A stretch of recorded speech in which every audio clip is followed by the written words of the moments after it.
begin by acknowledging the traditional owners of the land and paying my respects to their elders, both past and present, and asking whether there are any apologies. All councillors are in attendance tonight, so I don't believe there can be any apologies. Third item is the notice of webcasting. Just for the benefit of all the citizens in the gallery tonight, these proceedings are telecast live onto YouTube and recorded there for posterity, so if you could be aware of the legal implications of your comments which are in the public domain. Disclosures of interest, councillors. Are there any disclosures? There being no disclosures, I'll ask everyone to please stand for a moment of quiet contemplation.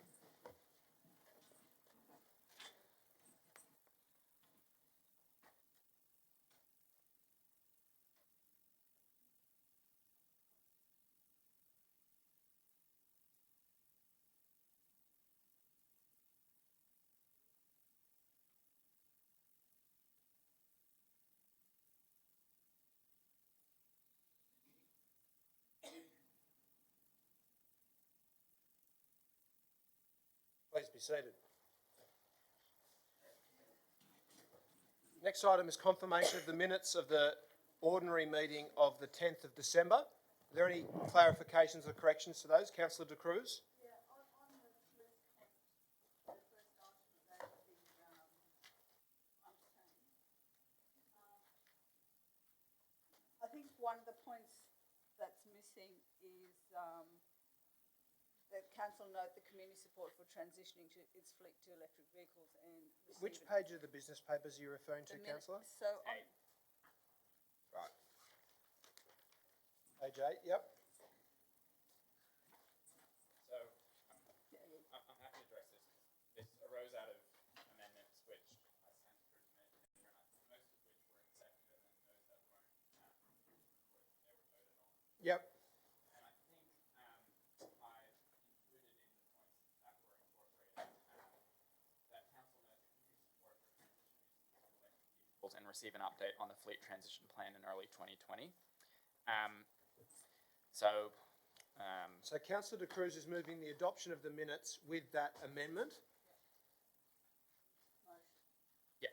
Seconded by Councillor Kiat. Are there any further clarifications or corrections to the minutes? Councillor Passos? Well, I can't vote for that unless you go back to the live stream and see if that was what happened. Would you like to defer? Yes. Councillor Passos will move for deferral of adoption of the minutes. There's no problem with doing that. I don't think it's a substantive issue, but it's certainly better to adopt the minutes by consensus. So are you happy to defer it so that can be checked out? Okay. So Councillor Passos will move for deferral of the adoption of the minutes, seconded by Councillor De Cruz. All those in favour? Against? Declare that carried. Now, according to the agenda, we would now go to the public forum. There are 3 condolence motions tonight, 2 commemorating the deaths of local citizens and 1 marking the deaths which occurred during the national disaster. And I think it's appropriate that we agree by consensus to deal with those condolence motions prior to going to debate on policy issues. If there's no objection to doing that, I will table those condolence motions now.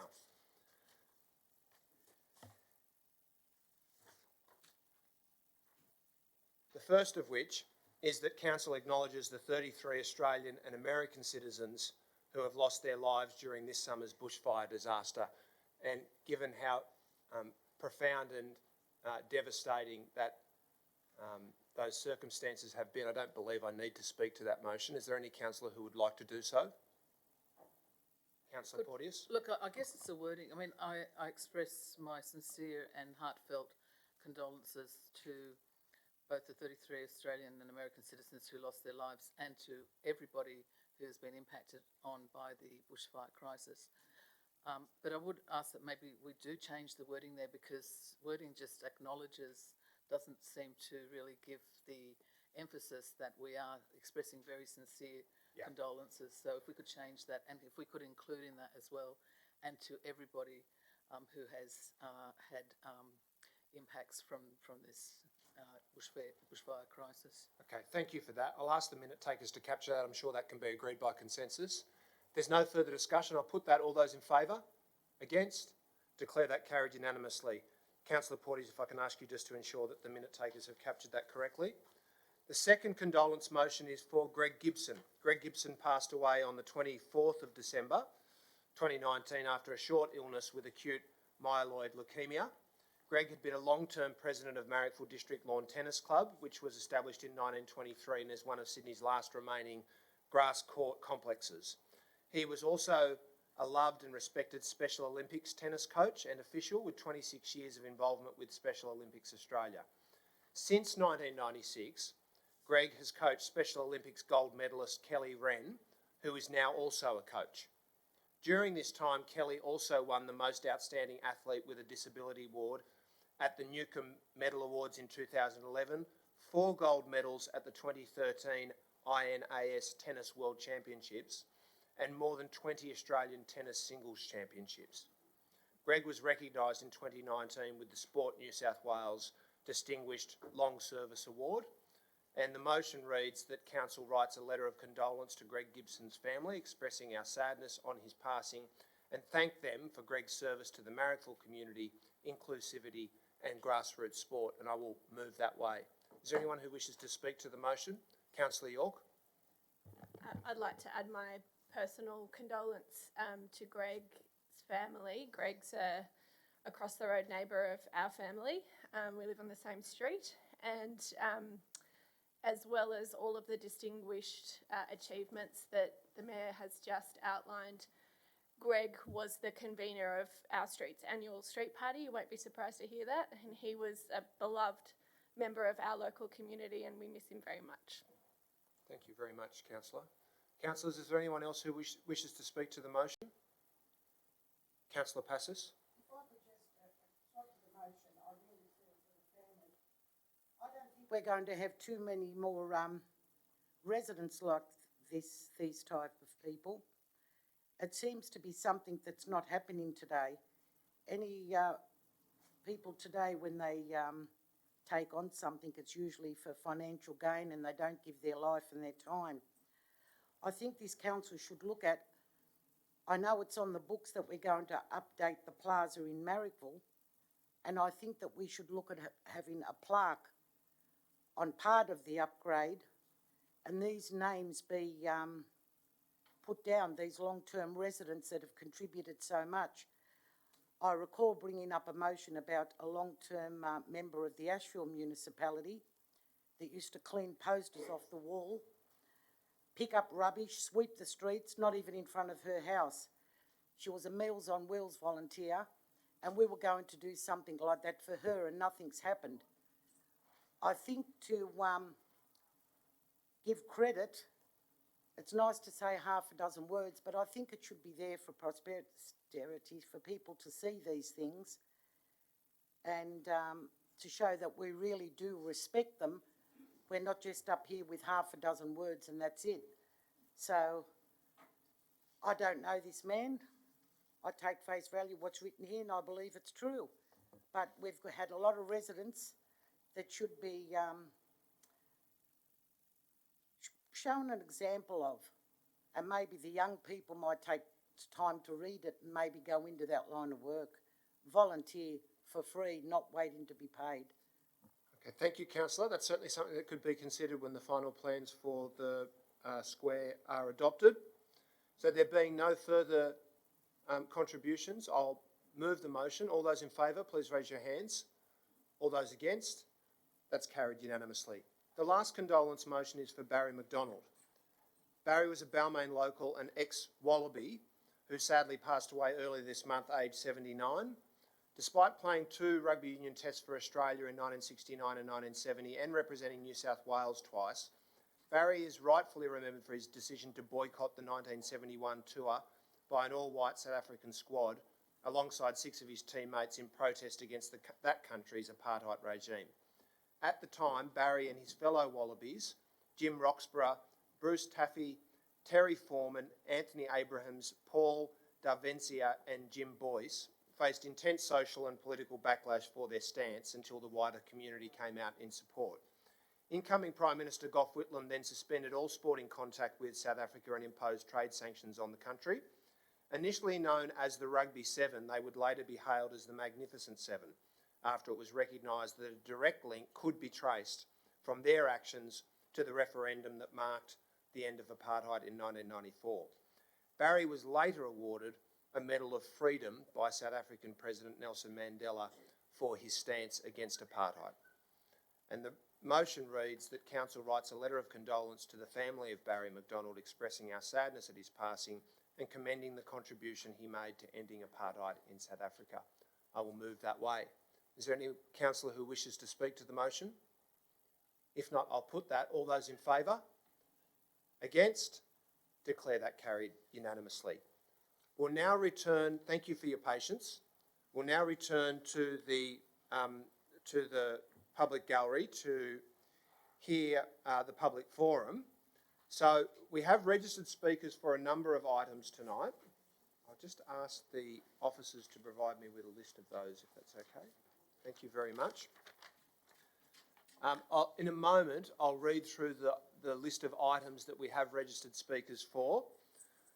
It's important to note that our Code of Meeting Practice allows for speakers to speak for 3 minutes. We're not in the practice of extending beyond 3 minutes because we like to try to make sure that we get through the business so that you can get home to your families. After 2.5 minutes, you'll hear a warning bell that sounds like this.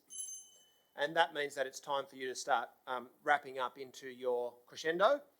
And the other point to note is that there is one item tonight, the first item, for which there is more than the normal requisite number of speakers. So normally there are 3 speakers allowed for and 3 speakers against an item.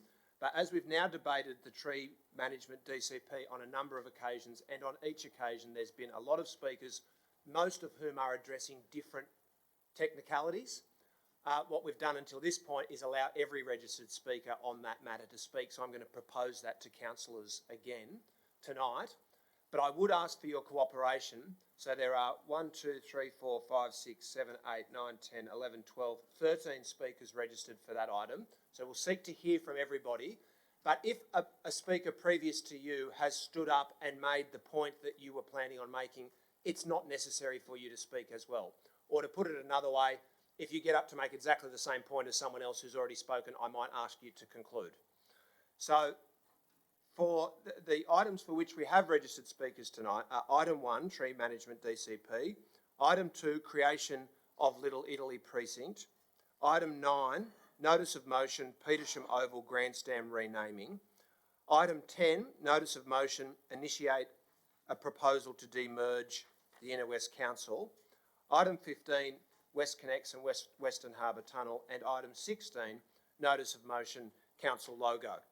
So to go to item 1, the first registered speaker is Gareth Jolly from Balmain. Councillor.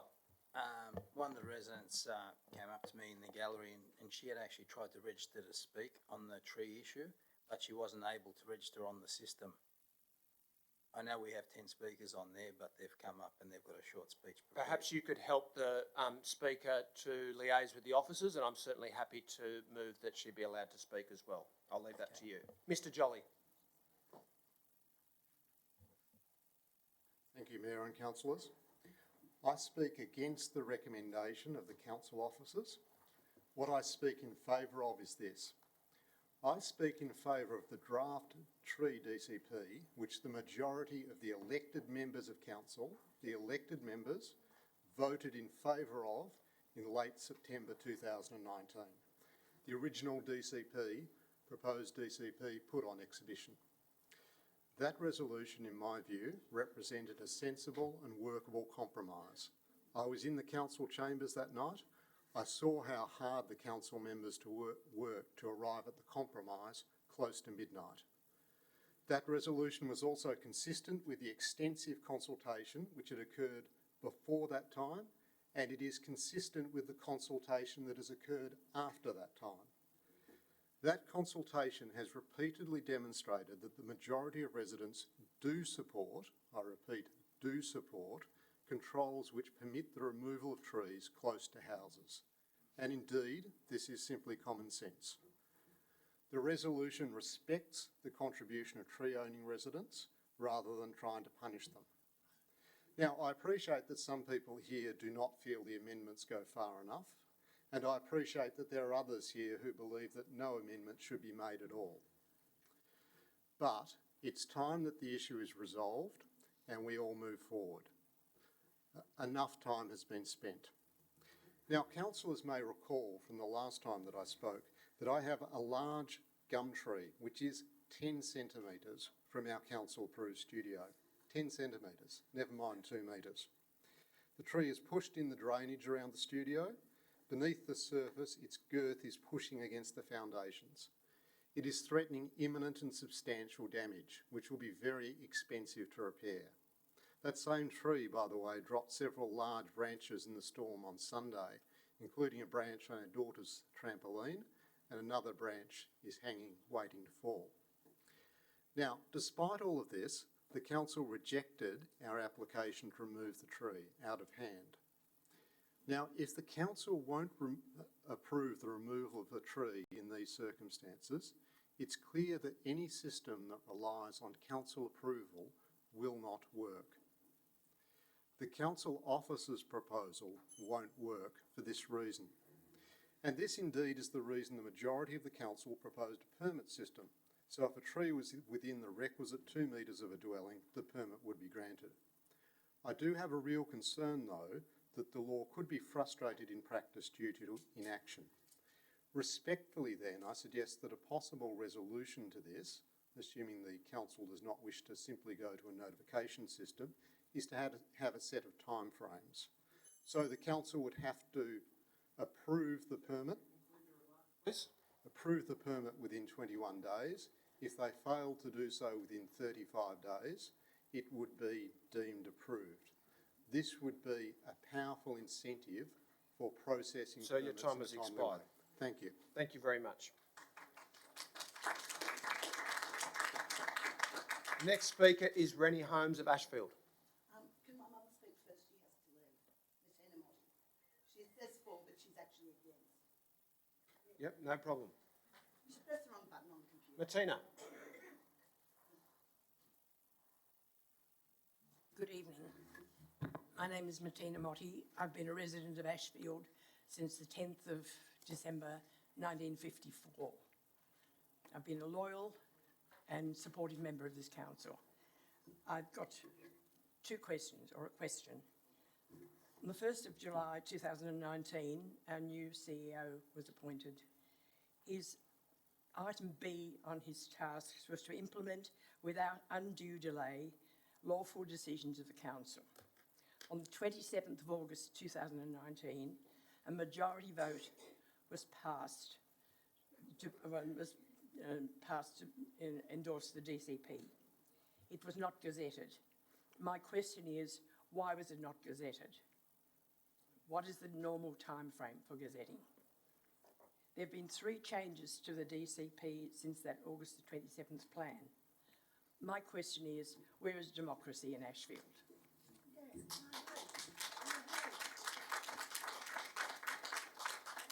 Rennie Holmes. Do you want to answer Martina's questions? There's not questions through the chair at this stage, but councillors will be able to Okay. undertake those when we get to the debate. I'm not going to tell you horror stories about dangerous trees because you don't listen to them and you don't care. These trees are more important than human life or property to you. There are 15 unexhibited changes to the DCP version 4 in this agenda. Version 3 was put out to consultation. We commented on that and it's been changed. You thought the people wouldn't notice the changes, but you've underestimated us. How can you vote for something that hasn't been advertised? And before you say it, amendments are different. In the GM's agreement, as my mother said, the function of the GM set out in section 335 of the New South Wales Local Government Act of 1993, and look it up, is B, to implement without undue delay lawful decisions of council. The GM is accountable to council. This was not done. The GM and his staff stalled the gazettal to give others, the Greens, the opportunity to put up a rescission motion. Then, on the council papers of the 24th of September, the GM put up an item called Tree DCP Amendment. Then it said, the item said, recommendation that council receive and note this report. I asked, was this a report or an amendment? And the GM said, this is a report. And then he paused and he said, I did this to assist the councillors in their endeavours, i.e. put in some more amendments. Which councillors were you assisting? I'm not asking a rhetorical question, I'm asking through the chair, as this policy had already been resolved on the 27th of August and should have already been gazetted. Was this a backdoor opening for Labor and the Greens to change the DCP, the 27th of August DCP? The Mayor, on the 29th of August, straight after that date, on Facebook, praised the DCP that he had co-authored. On the 16th of September, after the mayoral election, the Mayor stated on his Facebook page that at the next meeting, local Labor team will bring forward a canopy expansion policy as well as some sensible further amendments to the DCP. It went backwards, folks. The Urban Forest Manager stated in tonight's agenda that the Hill Shire has 4.46 persons per hectare compared with 56.28 in the Inner West, with smaller lots, he states. That's why we need smaller trees in our small Inner West backyards. Bring back the sensible Burn-Macquarie DCP of the 27th of August last year. Council, just before I go, Council have done some tree lopping Okay. in the Inner West, no, and Well, your time's expired, Ms if Holmes. we try to do that, we'd be shot. Okay. Thank you very much. Next speaker is George Polly of Marrickville. Good evening, everybody. I've got some photos here in case you want to see all of them. My name is George Polly, and a resident of 22 Riverside Crescent for 41 years. And my problem is very simple. I don't want any tree in the front across my solar panels. Thank you. They come in and remove the tree from the front. Later on, a month later, without any warning, I say that again, without any warning, they come in and replace the tree. With 4 people, they come in to replace it. 4 people. What a hard job it is. Oh, it's only 2 meters high. One in the ground and the rest of it up. Later on, they remove it. I don't know why. Must be the drought. There is a 7 meters across the other side. Why they bring forward to replace the tree? I asked Mr. Collins to come in. He came later, a month later, and he explained to me. His answer, he wasn't professional at all. I don't know if he's quite understood what I tried to explain to him. And he said to me, that tree will be no branches at all and will be effective after 20 years. Is that right? You know how many years you're going to affect me, man? And you're going to affect you in the front of your house. That particular street, Riverside Crescent, there is 11 short trees. And I got a label, and I send it to you. There is a label with a name for it. Why particular mine house? And the next one is your eucalyptus tree to block the sun from my solar. That's all the problem is of mine. Second subject, at my street, there is a lady, she owned the place at number 6, and she had a tree off from the middle of the garages. And I would like to ask Mr. Collins, where is that tree gone? Disappeared, almost 1 year. Did she get a fine or you help her because you are a boyfriend? That's a question number 1. I would like to know if everybody. Chair, I'm concerned with respect to Mr. Polly that he's going way beyond what is For the meeting to reasonable. order, Thank I you. must admit that I have been focusing on some process matters, so I didn't actually pick up what Mr. Polly had just said, but it sounded like it was a personal remark. So, Mr. Polly, I'll ask you to refrain from that and to stick to the policy issue, and if not, I'll have to ask you to sit down. Okay, thank you very much.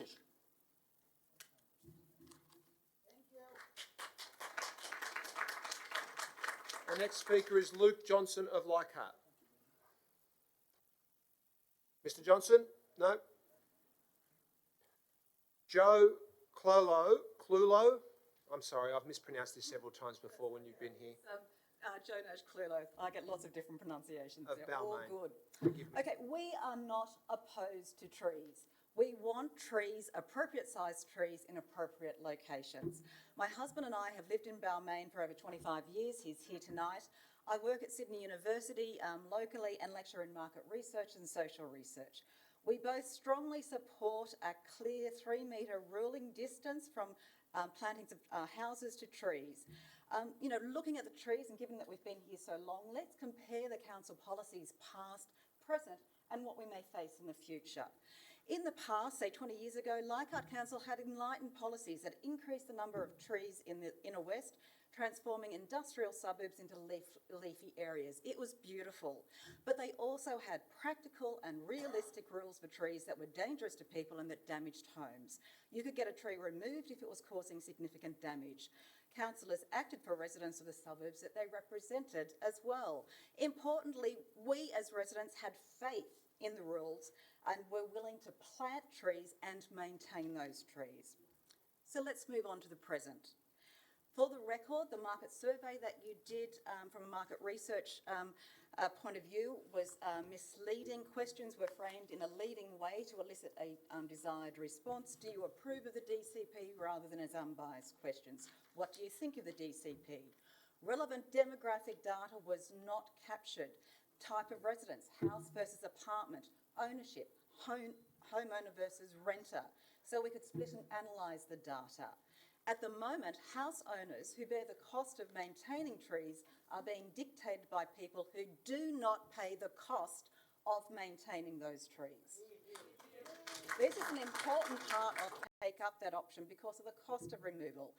They will only do it if there's a significant risk of damage. So 50 or 60 removals from pent-up demand in this room would resolve that problem. You are requesting a notification of tree removals. So if you are notified that more Conclude your trees are remarks being as your time has removed, expired. then you are able to amend that distance ruling. You have that right. So let's move into the future. Okay, inner west residents Madam, are please now conclude your scared remarks. of your rules. When I speak to residents, 80% of them will not Councillor plant Stamler, another just one moment, madam. tree Councillor Stamler because is of the moving. cost of I can't maintaining extend the your trees time if you don't and let the me speak. difficulty. Okay, Councillor Stamler is moving an extension of time of 1 minute, seconded by Councillor Rosidi. All those in favour? Against? Declare that carried. Please continue. Thank you, councillors. So inner west residents are living in fear of trees. Over the summer we had the first bushfires in history, the fires in Lane Cove and Turramurra. The embers were flying 12 to 15 kilometres in front of them. We have lightning striking from fires 60 kilometres from the fire fronts. So those fires potentially can affect the inner west. The effect of droughts on the roots in the trees. Last week we had plumbers to our property and then Sydney Water. They both said that because of the severe drought conditions that are likely to continue in the future more frequently, that significant more and more damage is being done to infrastructure in Sydney. The storms this week were the heaviest since 1990. This is the new normal that we're all going to experience with climate change. Trees that are dangerous to properties will fall more frequently from sogging of the soil and the disruption to those roots. My family and my children have a right to live in a house that is safe.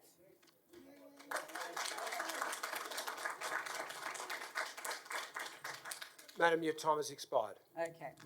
So in summary, what we ask for is a 3 metre I'm trying to distance. chair Councillor Hesse. Madam, your time has expired. We've extended your time by 1 minute. Okay. Call the meeting to order. Our next speaker is Monica Stoll-de Meyer of Stanmore.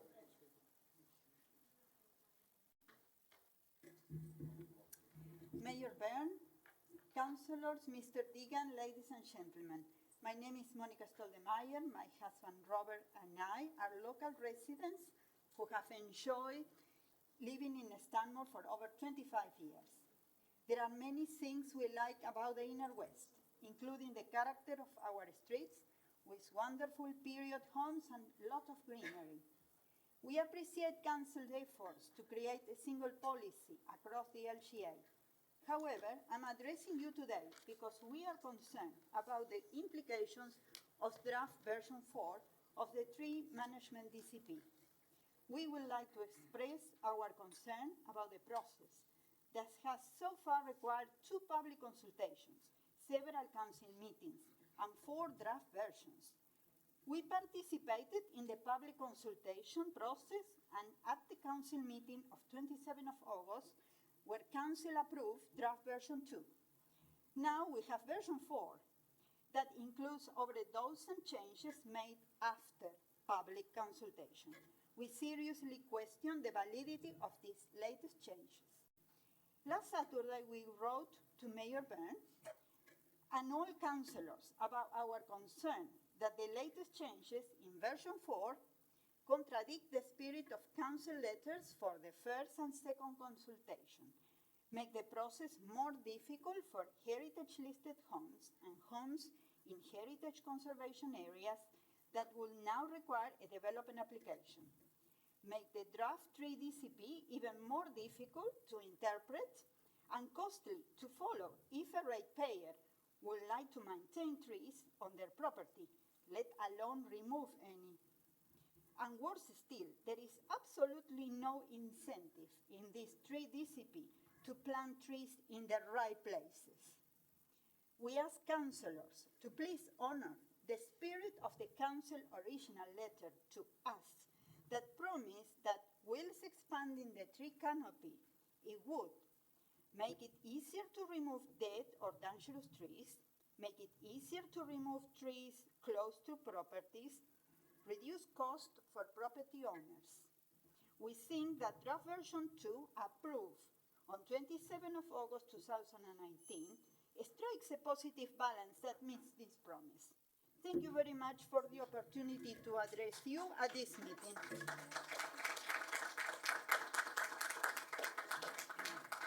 Thank you for your very respectful contribution. Our next speaker is Elizabeth Dark of Annandale.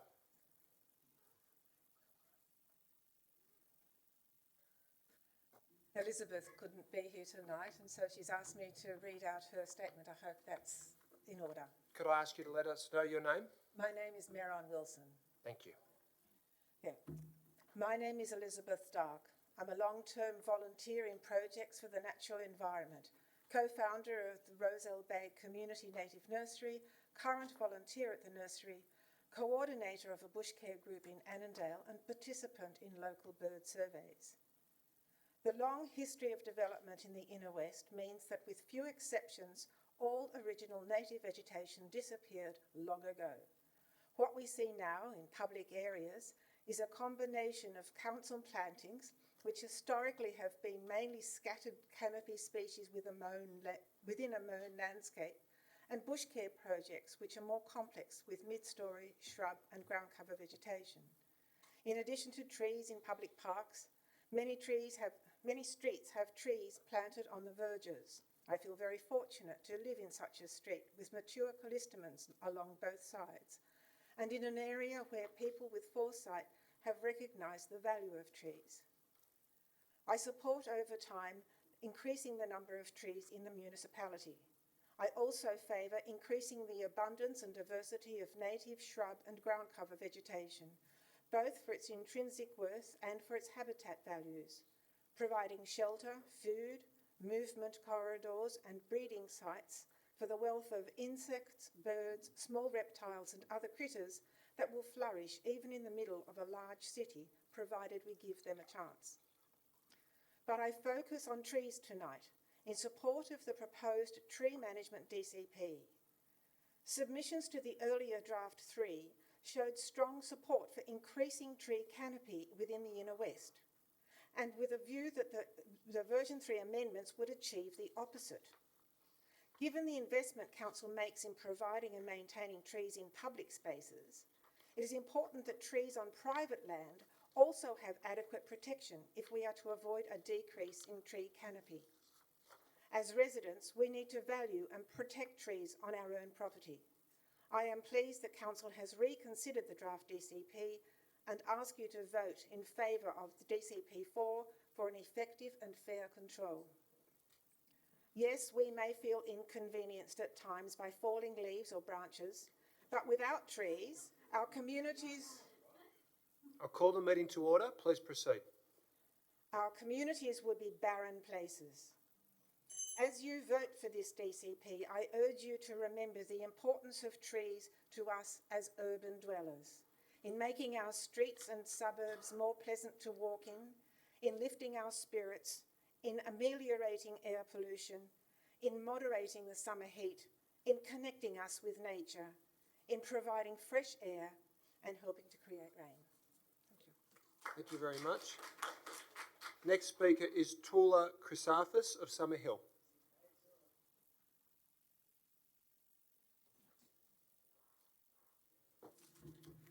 Hello, councillors. The most recent unexhibited changes presented in the officer's report goes way beyond the Macri-Byrne amendments resolved in August last year and beyond additional restrictions resolved in the McKenna-Hesse amendments. Based on the horror stories I've read and heard last round and this round, it appears that anyone who's taken the time and effort to write a public submission or complete a survey which challenges this DCP has been used against them in what the council officers have titled version 4.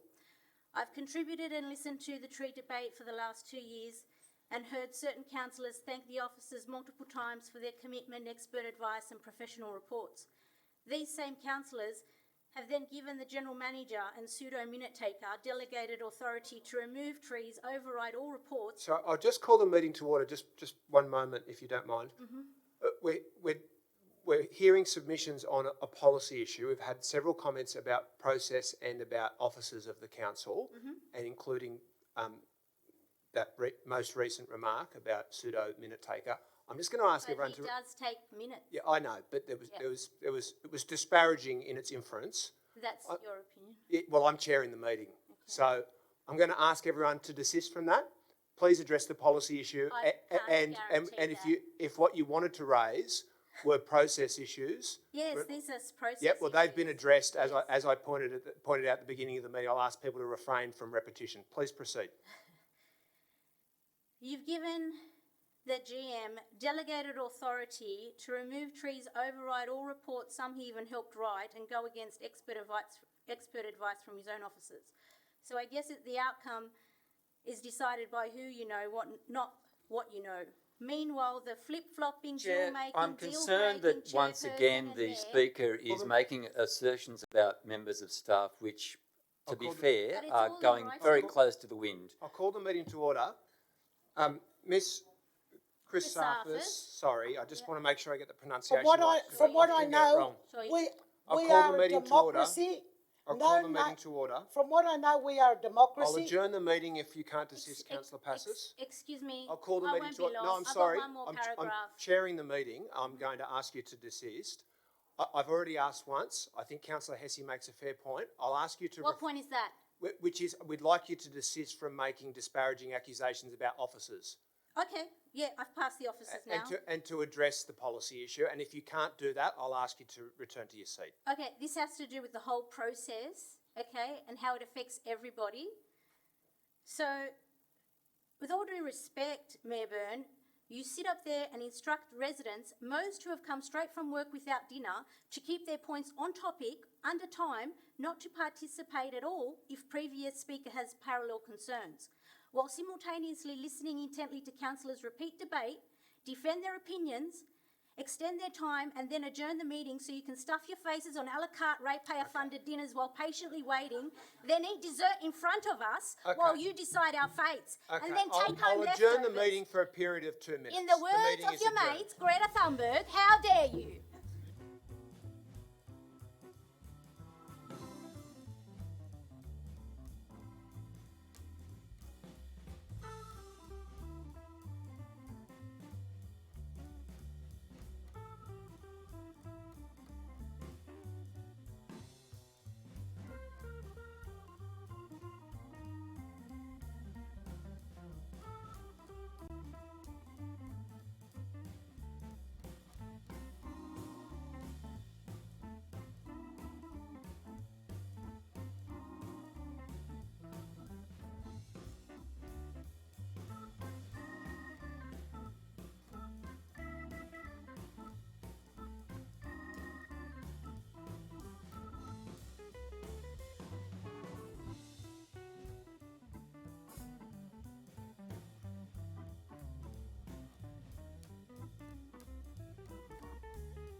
I'm just going to make a very civil and polite request of everyone in attendance, both citizens and elected representatives.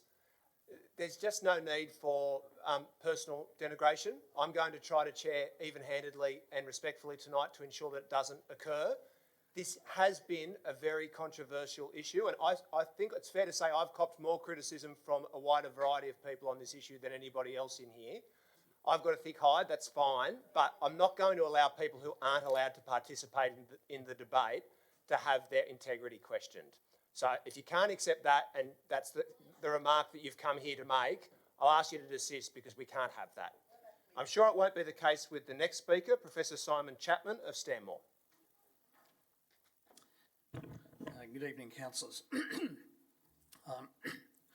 I've lived in the same house in Stanmore for 30 years. We've got 7 trees on our property, and one of them is a non-native peppercorn tree in the backyard.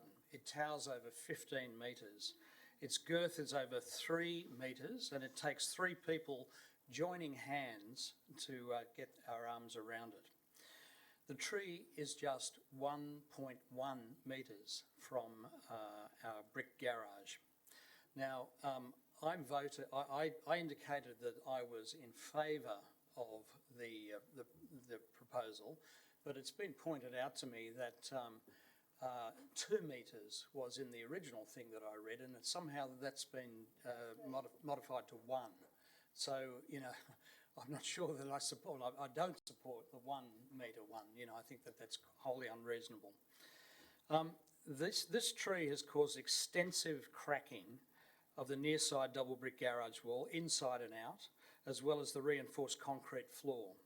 Falling branches have smashed garage roof tiles on several occasions. Under the present scheme, the tree is protected, and an application to move it will cost us thousands of dollars in arborist, engineering and plumbing reports. A young council worker who inspected it a few years ago told us firmly that we should consider rerouting the sewage system to the other side of our house.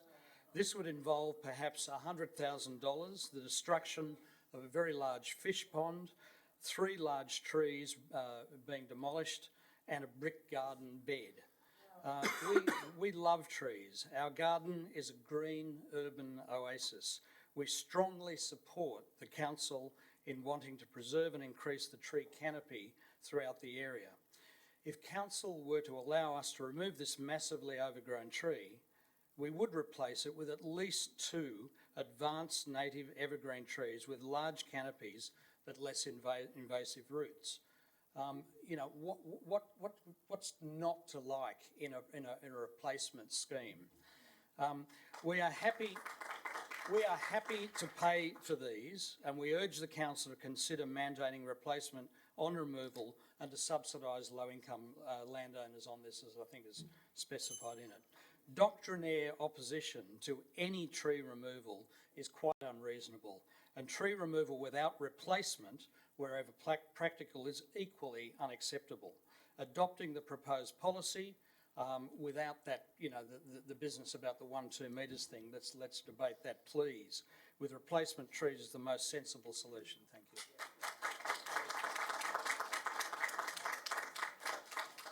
Excellent. Mr. Patrick Medley of Birchgrove.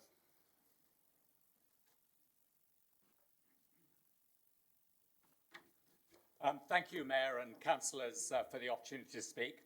My name is Patrick Medley, and alongside me is Claire Donovan, and we stand before you as the representatives of the Inner West Environmental Advisory Committee. We thank Council for taking note of our issues with the draft DCP, as exhibited at the end of last year, as well as the previous DCPs, the previous versions of the DCPs. We made a number of recommendations, having studied the draft DCP extensively, and we're delighted that those recommendations for amendment have now been included in the tree management DCP now before you. Our proposed recommendations were made based on science and practicality, and we are delighted to see them adopted. We would therefore ask you to adopt this tree management DCP without further amendment, as we believe that it does provide the right balance between protecting our tree canopy while letting residents replace dangerous trees. At this time, when so much of Australia's trees and bush have been destroyed by fire, it is right that we in the Inner West should do our part to protect and enhance our tree canopy. And we also have a requirement in the Greater Sydney Region Plan to extend our tree canopy. And as you know, Inner West is actually quite low canopy cover compared to other regions, and we have targets to be met. So on behalf of the Environmental Advisory Committee, thank you very much indeed for taking the time to consider these amendments, and thank you for listening to our advice. We do believe that this is not just for our future generations, but also to provide habitats for our native animals into the future. This is a long-term issue. We are not going to see the immediate degradation of our tree canopy tomorrow, but if you do consider changing some of these requirements, I do fear that that will be the case. So thank you, and I look forward to you adopting the Tree Management DCP as is. Thank you very much for your respectful contribution. Next speaker is Patricia Madden of Balmain.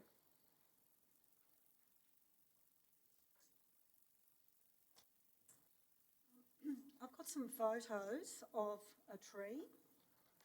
Mr. Kennedy is our officer who can circulate those for you. Beautiful, thanks for that. I have an arborist, as recommended by the Inner West Council website, July 2018 report, recommending removal of a fig tree grown within 1 metre of the roof line of my property. Future growth of the 25-year-old tree would likely cause property damage in the near future and certainly cause major property damage in the long term. The tree has many years of growth ahead.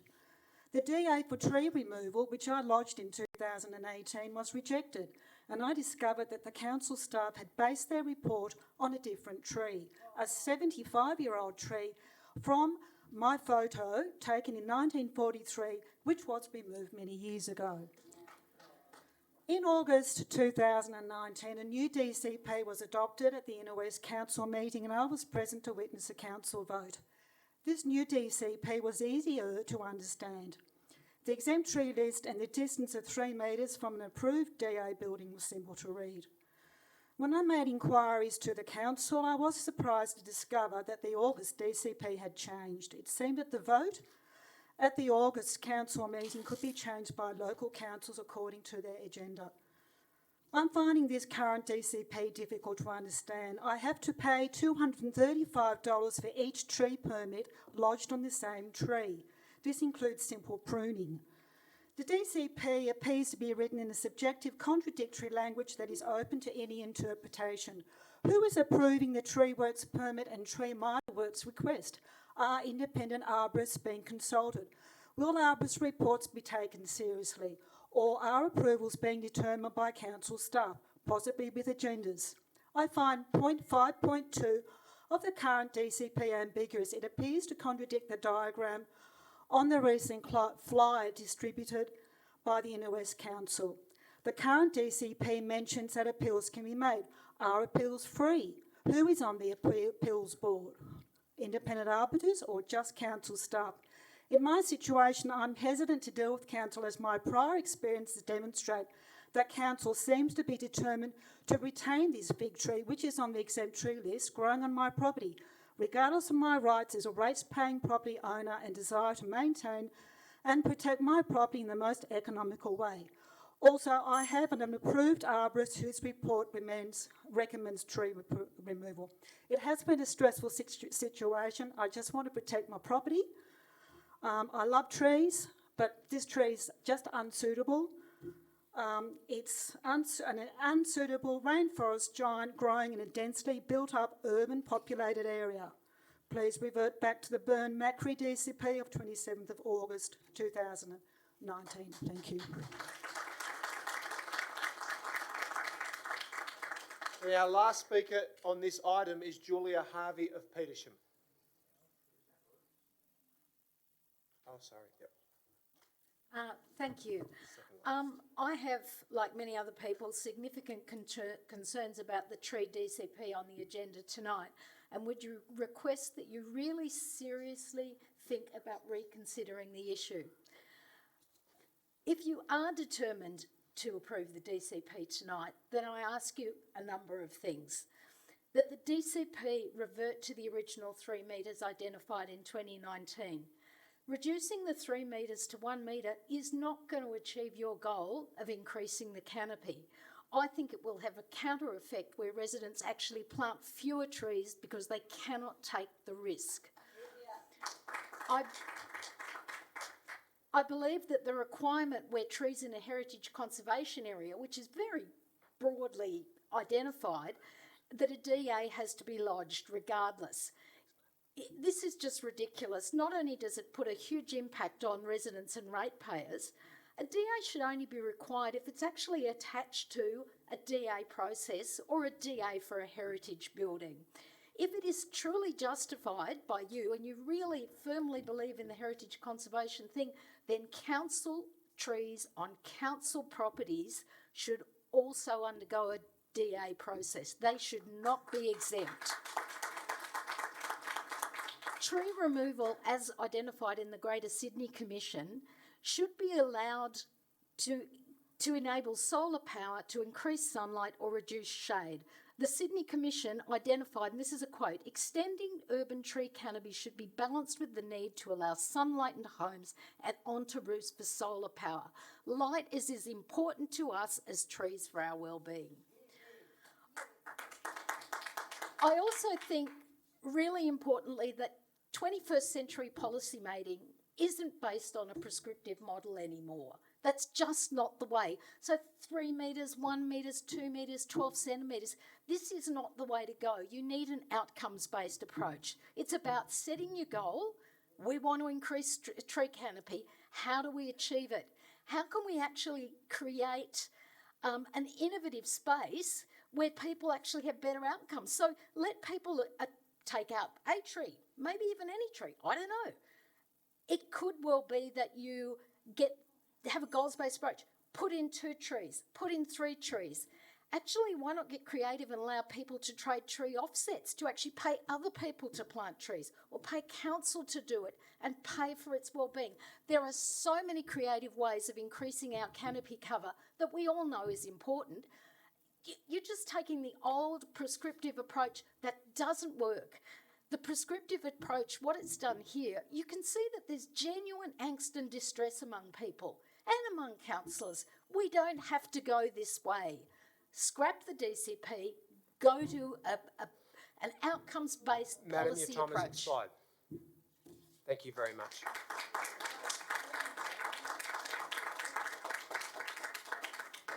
Okay, well, thank you everyone for your cooperation in getting through such a vexed issue. Oh, one more. You're on the ball today, Mr. Kennedy. You want to come and chair? We have one more speaker who Councillor Macri added to the list, which is Maria Vavaresos. Vavaresos? Yeah, that's right. Okay, good, excellent. I just basically have a simple request in regards to my mum and dad who are quite elderly in regards to a wattle tree at Stanmore.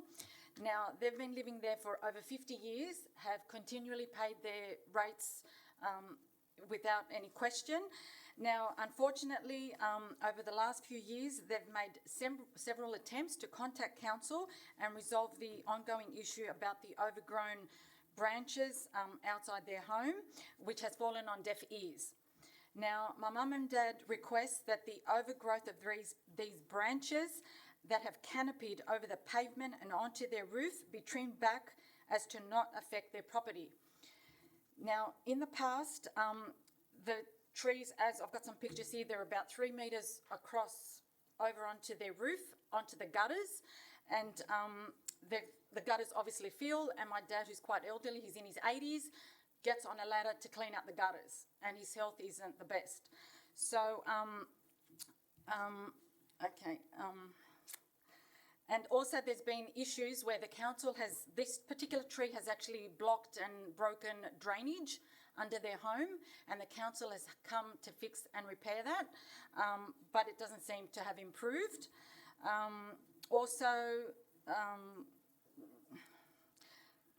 About the power lines, and the other main concern is that the tree is next to a high voltage transformer, and like another member stated, my mum and dad feel they don't feel safe in their home, because if there was a lightning or anything did happen, the place would burn down, basically.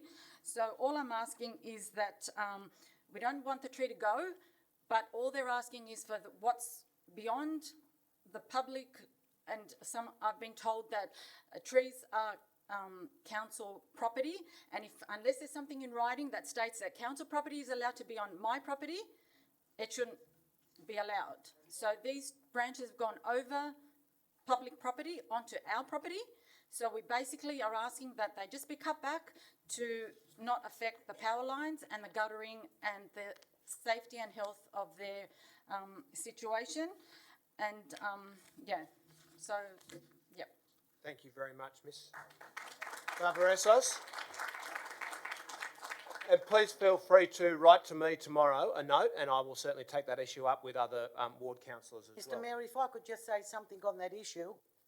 No, I'm sorry, we're still in the... No, I'm sorry, we're still in the... You. I made representation, council went out and pruned the tree, and all they did was give it a number 3. I'll call the meeting to order. It needs to be cut back. Call the meeting when to I order. said it hasn't been pruned back sufficiently, Councillor Passos, I call the meeting to order. I call the meeting to order. No, Councillor don't Passos. tell the residents to write to you when half the time you don't even get back to them. Right. Thank you for that, Councillor Passos. Now, I would like to be able to get through the rest of the public hearing without having to adjourn the meeting again. So I'll ask the elected representatives and the citizens in the gallery to cooperate with that. The next item for which we have registered speakers is item 2, and the registered speaker for that is Thomas Camporeale, the CEO or General Manager of COASIT. Good evening, councillors. I'm here to address item 2, which is in relation to the Little Italy precinct. My name, as the Mayor has said, is Thomas Camporeale. I'm the General Manager of COASA, which is a large not-for-profit community organisation based on Norder Street, providing community and education services for some 50 years. COASA wholeheartedly supports this initiative of council to name a precinct Little Italy. It will obviously have economic, social, cultural and community benefits. It will bring tourism to the area. But I think most importantly, it will rightly acknowledge the contribution that the Italian community has made to this country and to the inner west of Sydney for so many years. We know that the Italian migration started in the gold rushes, but really we're talking about mass migration in the post-World War II era. I think this provides a wonderful opportunity for council to acknowledge and celebrate diversity, particularly at a time of divisiveness. The argument as to why Leichhardt and any other areas is really what I want to address tonight. I've read some comments from members of the community in relation to supporting other areas for being named Little Italy. I think that, you know, the community is a very large one, and the Italian community, there are pockets of the Italian community all over Australia and all over Sydney, and that's just as a result of demography and how long people have been in this country. We're talking about 70 years and second and third and fourth generations. But Leichhardt is, I mean, I think when council is making this decision of which area to name, it's about history and it's about the connection that the community has with a particular area. I think nationally and perhaps even internationally, Norton Street, Leichhardt, is renowned, is regarded as the Little Italy of Sydney, rightly so. But if you look historically, it is the place where post-war Italian migrants settled and called home. It's the place where people felt comfortable to converse with other Italians, to go into shops and buy Italian products, to eat Italian food, to buy Italian fashion, and to be greeted by shop owners who speak their language. It's a home of COASIT, the organisation I'm here representing tonight. It's the home of Philef. It's the home of the St. Fiacre's Church on Catherine Street, the spiritual home of the Italian community. It is the home of the Capuchin Friars. It is the home of the San Francesco Italian Catholic Association. It's the home of the Italian Forum, land that was gifted to the Italian community in recognition of the contribution that Italians have made to this area. Yes, there are more Italian-born people living in Fairfield, and there might be more Italian restaurants in Concord or Five Dock, but it doesn't negate the fact that Leichhardt is the home of the Italian community, is a symbolic home, and after 70 years, it's only right that council officially adopt a motion or a resolution to acknowledge that. Thank you. Thank you very much. The next item for which there is a registered speaker is item 9, and that speaker is Lyle Gardner.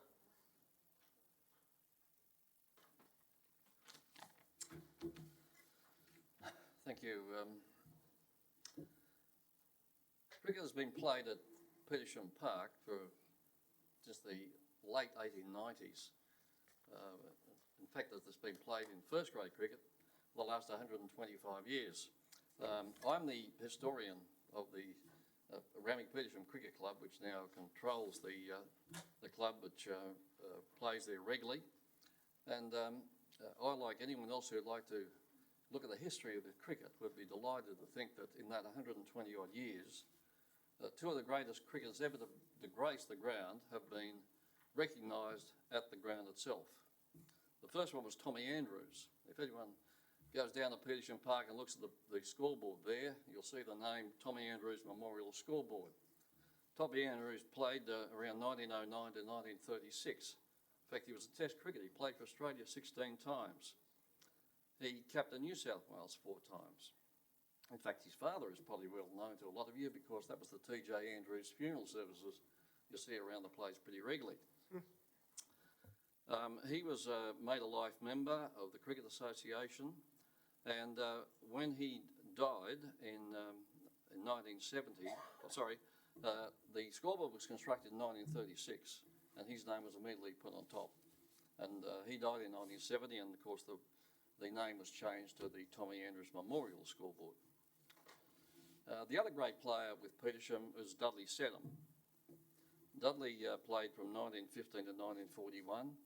He was a wonderful cricketer, played for New South Wales many times, and was also a Newtown Blue. He played and represented New South Wales when he was just 20.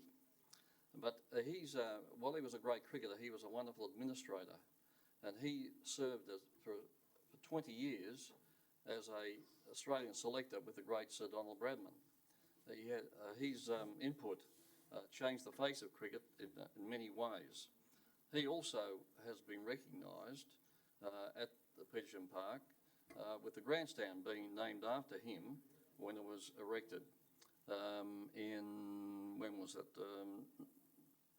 1978. And his name appeared on was painted onto the Grandstand front there. But since then, there is another family, the Hughes family. They've been involved for 64 years. This started with Noel Hughes, and he had 3 sons, and his wife Patricia, who served morning and afternoon tea at Petersham for 60 odd years. And his son, 3 of them played first grade cricket, and one of them, Graham, went on to become a New South Wales state rugby league player, as well as a New South Wales state cricketer. The 3 sons also played together in the 1980 grand final. Thank you. I'm just suggesting that we'd like to see the grandstand changed to...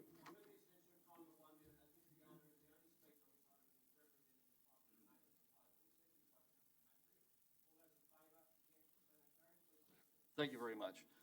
While I say there's 2 great cricketers, in fact we've got 2 great cricketers and also a whole family which have been involved for this a long time, and we believe that they also deserve recognition, and we would love to see the grandstand in particular, seeing it's being renovated at the present moment, for that name, not the Dudley Sedham part to be changed, but the addition of the Hughes family to it to make it the Hughes family and Dudley Sedham Memorial School grandstand. I think that's all I need to say about it, though. I doubt whether there'll be any sporting club, not too many of them, that has a family involved for 64 years. And if anyone of you ever been down to watch the cricket there and you had a cup of tea, well, Patricia Hughes would be the one pouring the cup of tea for you, as she did for about 50 odd thousand cricketers during the 60 odd years that she served it down there. Thank you very much. Thank you.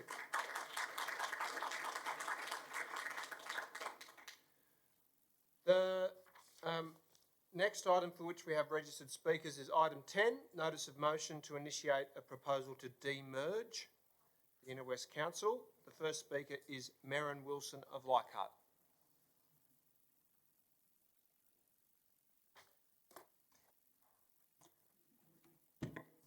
Good evening. My name is Mayoral Wilson, and I have lived in Leichhardt for 9 years. I found I had moved into a vibrant neighbourhood with a strong sense of community and an attachment to place. These values were supported by my local council. Our 9 councillors had small enough wards that they were able to devote themselves to ensuring that the needs and concerns of those who elected them were addressed. Council functioned well. It was fiscally and socially responsible. It was able to put money where it was needed to fight the bigger end of town and protect the amenity of its residents, and at the same time stay in the black. Staff knew their jobs and had the resources and workplace stability to do them well. I felt that council operated with a strong sense of accountability to its residents. So what has changed in the past 3 years? My councillors now have to look after the needs of 3 times the number of people as before. They also need to grapple with issues affecting an area 3 times the size. They cannot represent their electors as well as they did. Not only this, but more and more decisions that affect the communities they represent are being made behind closed doors. The work involved in amalgamating 3 organisations with different systems, each adapted to different community culture, has been and continues to be horrendous. 3 years on, and Inner West Council is still trying to create itself, still trying to find a single community identity where several exist. Financially and socially, the experiment to merge the 3 council areas has proven a total fiasco. The state government promised us we would be experiencing the benefits within 3 years. Well, here we are. Our surplus has become a deficit, and it doesn't matter what services are cut and staff reduced, we are still going deeper into the red. Staff experience ongoing cuts and mergers in jobs. This constant change is reflected in the quality of service they are able to provide. How can a person function at their best when they never know when their job will be on the line and what their next budget cut will be? It is time to accept that this experiment has failed to deliver on its promises. Let's call it a day and go back to an arrangement that has proven to work. Let Leichhardt demerge. Our next speaker is Kobe Shetty of Lilyfield.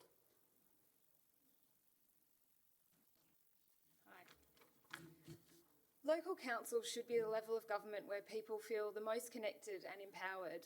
They are there to represent the needs of the local community and to give voice to residents. They're there to advocate on our behalf when we don't have the resources to do it ourselves. The Inner West Council was created despite community opposition and the opposition of Leichhardt, Ashfield and Mayoral councils themselves. The result is that we have a far less local council. The Inner West Council area is enormous. The centralisation of services makes it more difficult for the community to be able to get involved. Ideally, a local council should be able to be inclusive of all of its diverse residents. Just getting to a council meeting in Ashfield from some parts of the Inner West can be difficult for many people. I'm fortunate enough to be able to jump in my car and drive here, but for elderly residents, poorer residents who can't afford a car, and others who might have mobility issues, having a less local council makes it much harder for them to participate and to feel like they're part of their local communities. One of the most prominent arguments for the amalgamation was the purported cost savings. Instead of cost savings, what has come about is a massive budget deficit. This deficit is so significant that there is a great deal of cost cutting happening within council, and that is having a very real impact to our local services. To give you an example, previously, if you had an issue with something happening with WestConnex, there was a regular council forum to give residents advice and to help to advocate on our behalf. I live in Lilyfield, and our local area is currently being absolutely decimated by WestConnex, as other areas within the Inner West have already experienced. On top of this, we have more massive state government infrastructure projects gearing up to begin. Who within the council is there to help us to fight to ensure that there is for residents while these projects continue? We are left to try to go directly to the state government or the contractors themselves, who frankly do not care if our houses have cracks in them or if we have to listen to them drilling and banging through the night for weeks or months on end. Most worryingly, the budget deficit has led to a proposed sell-off of council assets. This will make our council even less local. Selling local depots could mean that rubbish trucks have to trek from one side of the inner west to the other to collect our rubbish. Selling or leasing our town halls will leave our communities with less spaces to share and connect. We should be fiercely protecting and treasuring these local assets and seriously questioning what we are willing to lose to try to claw back the budget in this way. The most important point is that the community has never had a say in whether we want it this way. The people of the Inner West should be given a voice and should be given the chance to decide if they want smaller, more responsive and more local councils.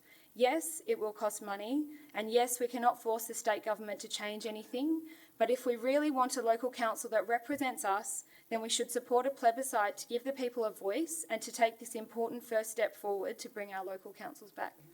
Thanks.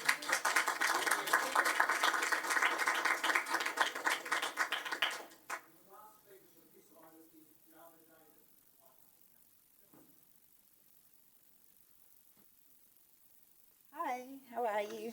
I'm good, thank you. I'm going to say pretty much the similar things. I've written a small little thing, so it won't take too long. You're right. I say I would like to speak about my personal concern for our neighbourhood. This area has always been attractive, well, my area has always been attractive because of its integration of culture, nature and community development. Since the amalgamation of councils, these values I find are getting lost. There are developments in our neighbourhood that are having major long-term impacts on our connectivity and our sense of well-being. I see that the future we are expected to accept more of these development changes that will increase our connection with our neighbourhood and our community. Just one of the most prominent examples is the inadequate representation over the West Connect development that we've had. It's destroyed green spaces and it's also had a lot of developmental changes, so future green spaces are now no longer in plans. As I say, this is a result of how Inner West Council has failed to represent and fight for us.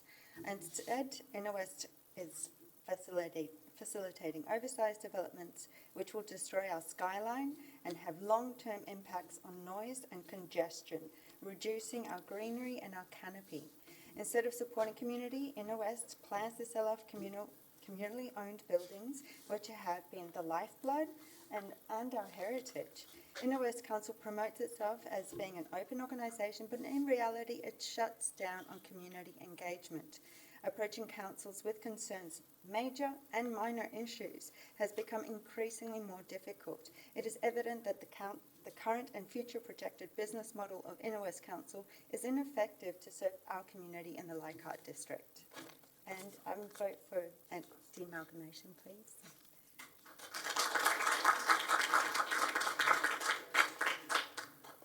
Okay, the penultimate item for which we have registered speakers is item 15, West Connects and Western Harbour Tunnel, and that speaker is Elizabeth Rech Nwiski. It's a tough night for me tonight. Sorry about that. So I speak in support of motion 15 and the need for leadership by council on the crucial issues that are impacting large swathes of the Inner West, as previous speakers already said. Over the last year, I've been trying in a very modest way to ameliorate one aspect of this mega project, and that's to ensure that the exhaust stacks, of which there will now be at least 4 around the Rozelle area, are filtered.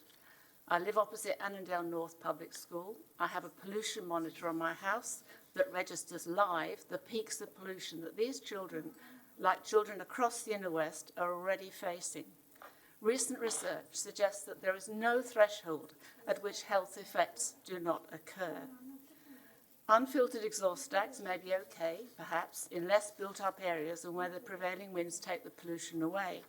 This is not the case around Rozelle, where the smoke from the recent bushfires made visible the pall of pollution that hangs over the bay and indeed over the Sydney Basin. The New South Wales Parliamentary Report recommended that West Connects install filtration systems on the tunnels and begin publishing air quality data online. As for community feeling, a petition started by Sunil Badami that has been circulated, including to local schools' PMCs, calling on the stacks to be filtered, has over 8,000 signatures, a reflection of strong community sentiment. Motion 11 calls at point F for consultation with the local area health service about mitigation measures that council can undertake to reduce impacts on the population during periods of poor and hazardous air quality and extreme heat. Surely to prevent adding more noxious fumes to the inner west through unfiltered stacks is a priority. A few months ago, I contacted council about the question of the stacks and improved monitoring, only to discover that there is no longer a dedicated person able to respond to or with expert knowledge of this mega project. Instead, I received an email from the transport manager with a restatement of council's position on the stacks, which is that they be filtered. Ideally, an amendment to this motion would call for a dedicated position, part-time, if budget constraints dictate it has to be part-time, if we're going to achieve any progress on these issues, while there is still time to do so. The Director of Infrastructure's comment on this motion that WestConnect's issues have become less strategic in nature is strange. This issue will be central to the life of the Inner West in the short and long term. We have a responsibility to our children to do what we can to ameliorate its worst impacts. We need better and regular community consultation. We need expertise within council and leadership in representation to the RMS and the state government. We can't leave it to private individuals.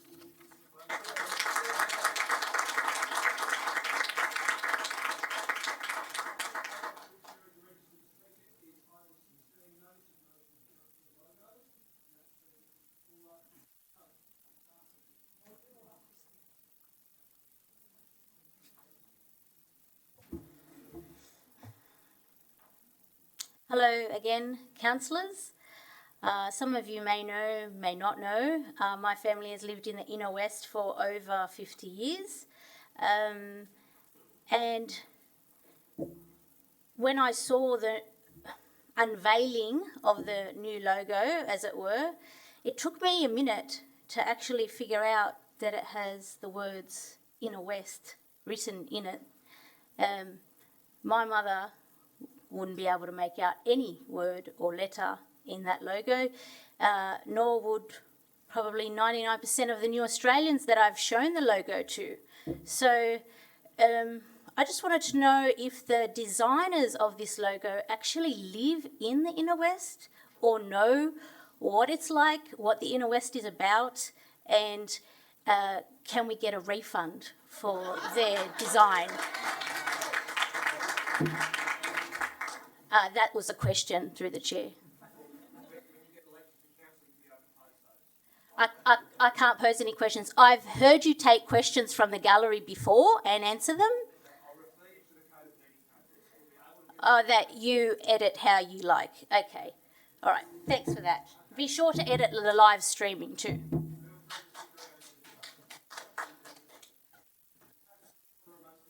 I'm sure I can pose that question for you.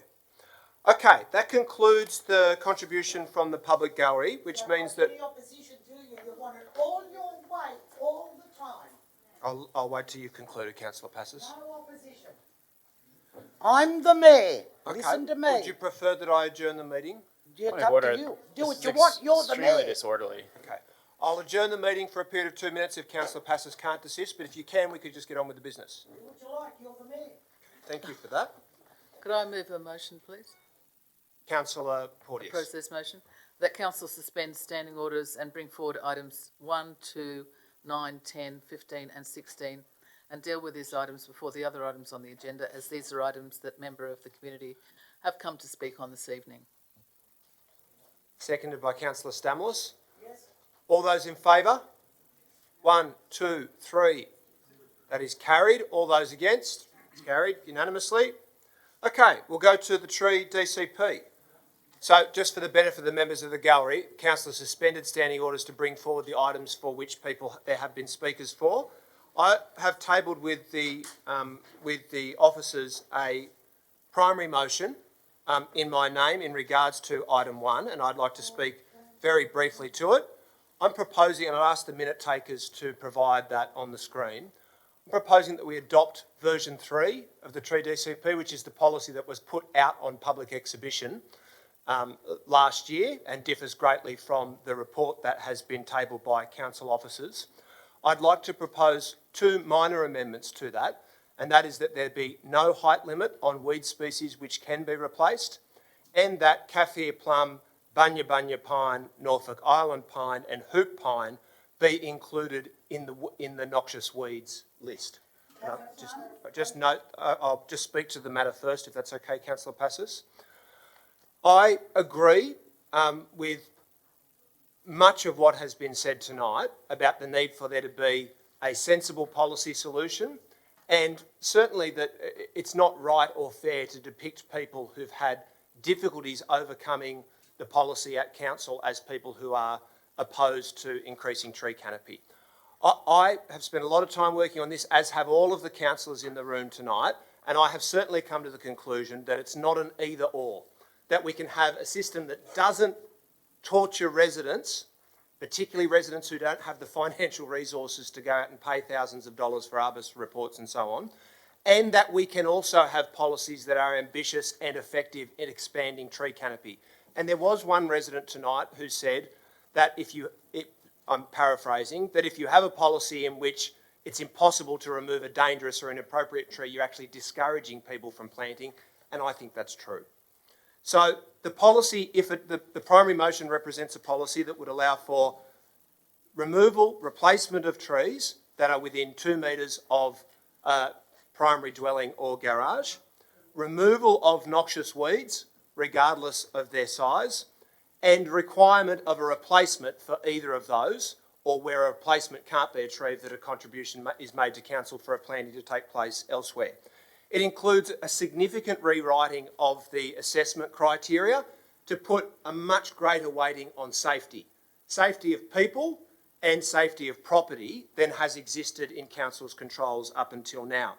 And not included in this policy, but something that has been adopted by the council, is a commitment to establish a dial a tree program in which we would make trees available for free to any resident who wanted to plant one in their backyard, and that we would provide a list of trees that were unlikely to be invasive, a doubling of the budget for tree planting, and I'm very pleased to say that we have also been successful in accessing a $600,000 grant from the New South Wales Government, which represents our entire tree planting budget for 1 year, and we'll be undertaking the implementation of planting of thousands of trees over the next 6 months. I thank the government for that.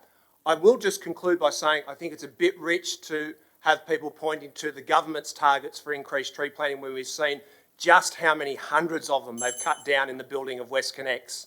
I like Rob Stokes, but he had a double dose of hypocrisy the day that he raised that. So I think this represents a good outcome, and I encourage councillors to support it. Is there a seconder for the primary motion? Councillor Macri will second the primary motion. So Councillor Macri, I'll go to you first to speak to the motion if you so choose, and then I'll go to Councillor Passos, who had a point of clarification. Councillor, yes, I'll just get to that, Councillor. So Councillor Macri is withholding his right to speak. Councillor Passos? So you're reverting back to the 22nd of August? No. 27th of August? No. That would be version 2. What I'm proposing is adoption of version 3 that was put out on public exhibition. Okay, well, can I speak on it now? You can. Thank you. First of all, I won't be voting for that version, and I would ask you a question. What I'm going to move here tonight, that I want a full investigation, independent investigation, into the way this whole issue has been addressed. I have grave concerns with how we've handled this. We've dragged people out of their homes. We've had people come up here on walking frames, coming up here, sitting for hours, writing submissions. 8 councillors voted on the 22nd of August for a DCP that wasn't too bad, didn't go far enough, but we were going to go back in 12 months and have a look at it. Most of the residents' concerns have not been met. And I would ask you, the General Manager, through you, Mr Mayor, I recall the resolution, when this was debated the last time, I moved that we seek legal advice on can council force people to replace the removal of 1 tree, they had to replace it with 2. To me, that seems like blackmail and extortion. Can you tell me why the legal advice is not here on the business papers? Well, Councillor Passos, I'm going to just stop the clock there momentarily. I'm going to ask you to conclude speaking to if you have a foreshadowed motion or an amendment, and then I'll allow you to then pose that question to the officers. Well, why can't I pose it now? If I've said it once, Well, I assume why can't I have an answer? Why isn't the legal advice on this agenda? I'm going to rule that you can pose the question when you concluded your remarks so that we don't have to stop and start the clock. Okay then. So I will be writing out my amendment. I want a full independent investigation. 2 years ago we put this motion up, my colleagues and I. 2 years. Thousands and thousands of dollars have been spent. Residents have been jumping over obstacles all the way through. We only have to look what's going on out just in Ashfield, just in my area. And most of the trees that came down are trees the residents have told me council refused them the right to remove them. They've smashed cars, they've caused damage to fences and homes. People can't exit their properties, they can't go into their properties. This needs a full investigation. It's been nothing but political. We've been misled. The gazettal didn't happen when it should have. Games are being played and the people are suffering. Okay, so Councillor Passos, can I just clarify?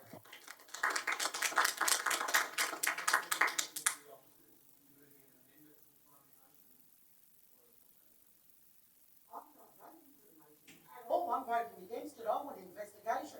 I want to put it on hold. Yeah, but is your investigation motion a foreshadowed motion? Yes, it's a foreshadowed motion for Thank you for that. a full independent investigation by Ernest I'll ask you to Young. liaise with the minute takers. Yep. Point of order. Before you do that, just one moment. Oh, sorry, yes, Councillor. I just don't understand how an investigation can be a response to the item on the agenda. Well, I'm going to ask Councillor Passos to table the wording of her foreshadowed motion with the minute takers, and then obviously I'll have to make a ruling on whether it is in order. From what I heard, Councillor Kiat, you're a solicitor. In the meantime, It's in response. I'll call the I meeting have to no order. faith in the process and I want an investigation. Point of order. I'm calling the meeting to order. In the meantime, I'm going to pose Councillor Passos's question about the legal advice that was requested in the previous council resolution. Thanks, councillors. Under the system for the development control plan and the planning system, there's a clear nexus with policy, so councillors are able to decide whether it's 1 or 2 trees or something else.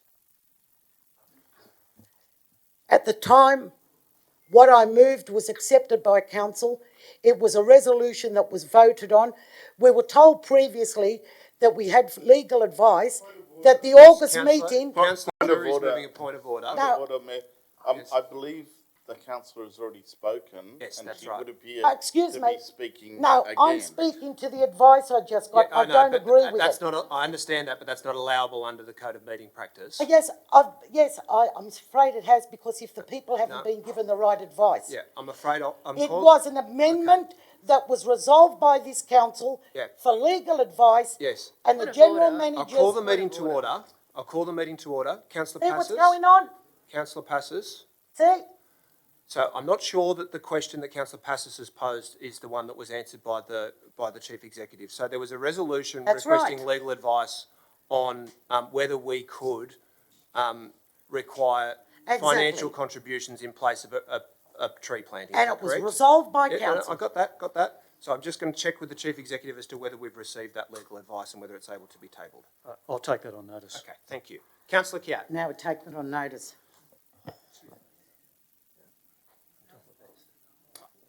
I'd also like to indicate that I won't be voting for the Baron-Macri motion. It's not the Macri motion.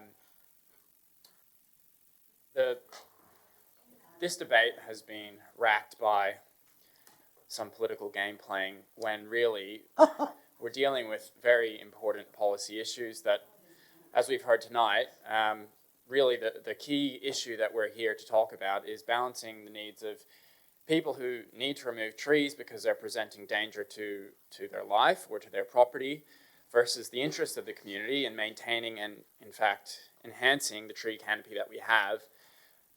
And the reasons for that are manifold. and they've only been illustrated over this summer with fires caused by climate change, to be followed by floods, which we know that having a decent tree canopy does a lot to inhibit flooding. What I can say is, having had a look at the various versions of this policy that we've been presented with and that have gone on community consultation, I'm back to the start, because we've had 4 versions, and the version that came to council on 27 August last year, following robust community consultation, had overwhelming community support, had the support of staff, and it met that balance in the way that met the interests of the community to enhance the canopy, and also allowed for trees to be removed where that was necessary. Yeah, one of the people were from Mexico. I'll call the meeting to order. Councillor Cap, if you could just, I'll stop the clock there just momentarily. Councillor Passes, neither the other councillors nor the officers are required to be berated or shouted at in the course of this debate. I can't help it, Mr. Mayor. I feel for the people and I listen to the people every day. And I'm up to here. Councillor Passes, I will adjourn the meeting if you interject again, and I will continue to adjourn the meeting each time you interject, and we will not be able to adopt a policy here tonight if you continue down that path. Won't make no difference. It's been 2 years already. Councillor Passes, I'll adjourn the meeting for a period of 2 minutes and ask you to calm down. The meeting is adjourned. What's another 2 years?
as soon as we have a quorum of councillors.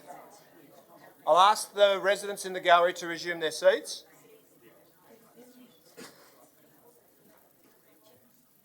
We're on item 1 of the agenda tonight.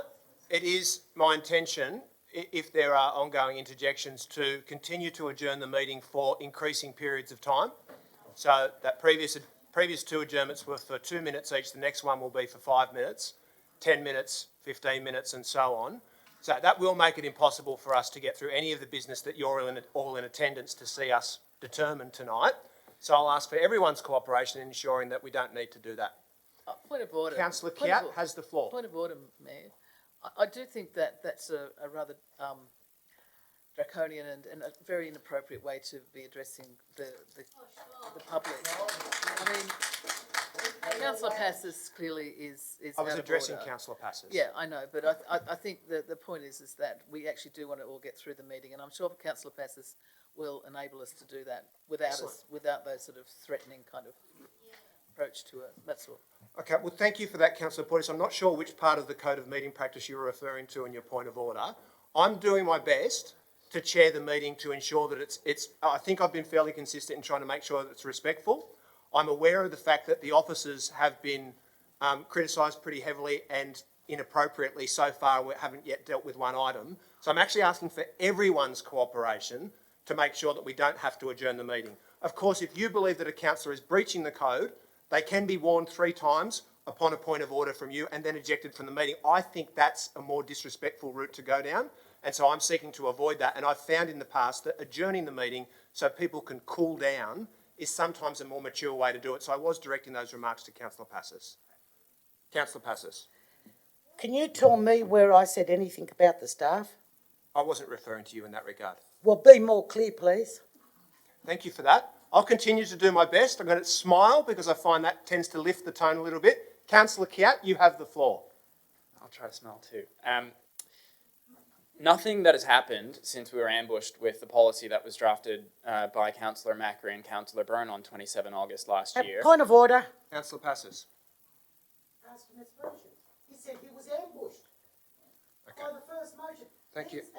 Councillor Passes, I'm going to rule that that was a rhetorical tool from Councillor Kiat. Please continue. Nothing has changed my view since then. All of the issues that have been raised tonight were well ventilated during the initial phase of consultation on the DCP. Changes were made following consultation and exhibition, and those changes were sensible. And they addressed the issues that were raised. And crucially, all the issues that were discussed tonight, I think one person put it best when they said, you can't create a prescriptive policy that will solve every situation that will please everyone. That is absolutely correct. I think that the policy that was initially exhibited has the most community support. That's definitely evident on the evidence before us. And that's the policy that I'll be supporting tonight. I'd put that forward as a foreshadowed motion. I think the simplest way to explain it is that I'm supporting the policy that was originally reported to us by staff following community consultation.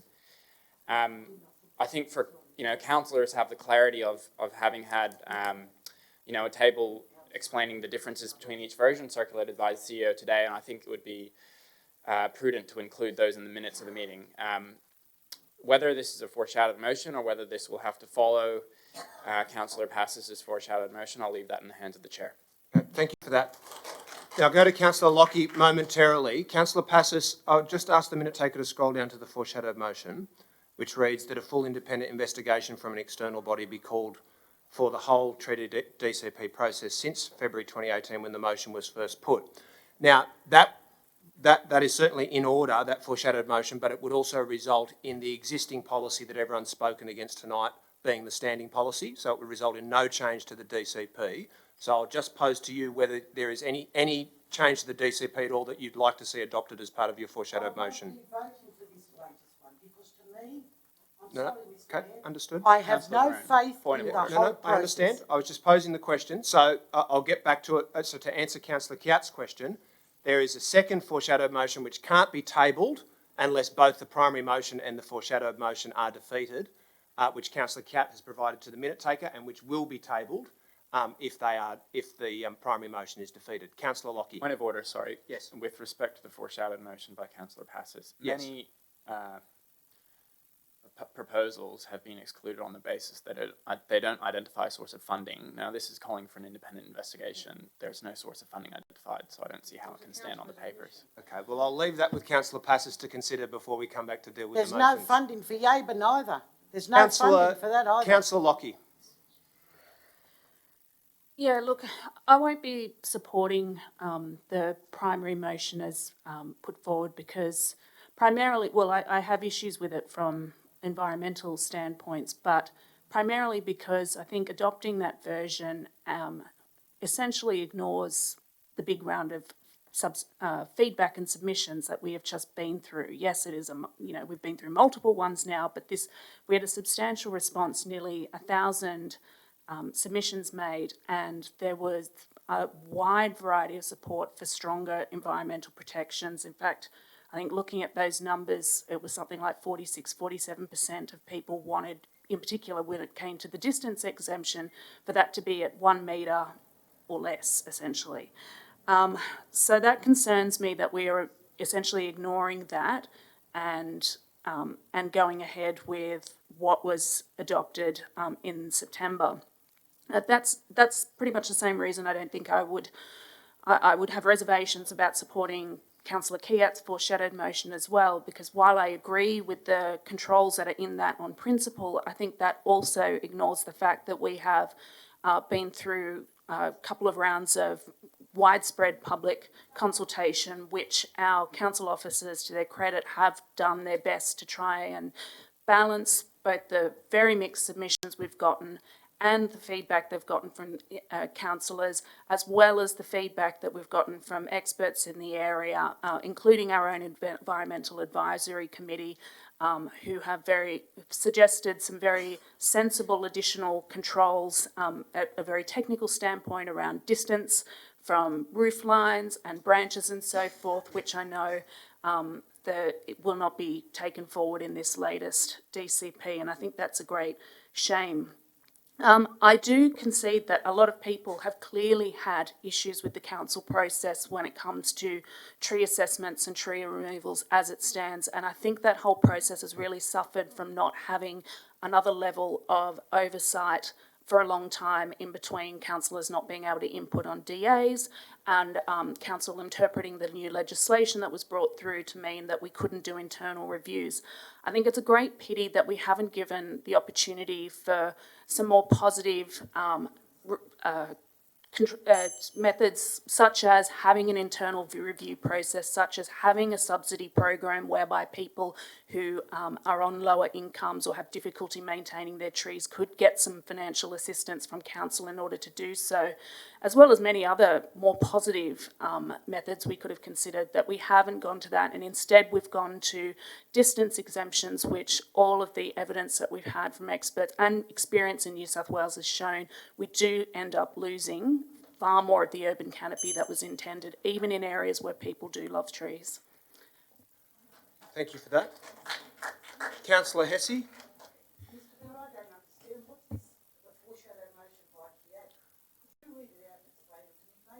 I'll ask the minute takers to provide it on the screen so we can all have a read of it while Councillor Hesse makes his remarks. Thanks, Chair. A question through you to begin with, if I may, to Yes. the CEO. Yes. I was wondering if the CEO could advise whether the appeal process which we passed as part of this discussion last year is in operation, and if it is, how it's operating. Okay, thank you for that. I'll put that question to the Chief Executive. Thank you, Councillor. As indicated in the first round of discussion, following discussions with Councillor Macri in particular, we have established an internal review process. Each resident who has gone through that process. I'll call the meeting to order. Councillor Passes. I'm speaking. Now, I'm sorry, Councillor Passes, I've already made this clear. I'm not going to have the Chief Executive and councillors being interrupted during this debate. Can you give me a guarantee that you'll desist further while Councillor Hesse is speaking or anyone else is speaking, or shall I adjourn the meeting? I was speaking to another councillor, which they... I'll adjourn the meeting for a period of 5 minutes. The meeting is adjourned.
A point of order.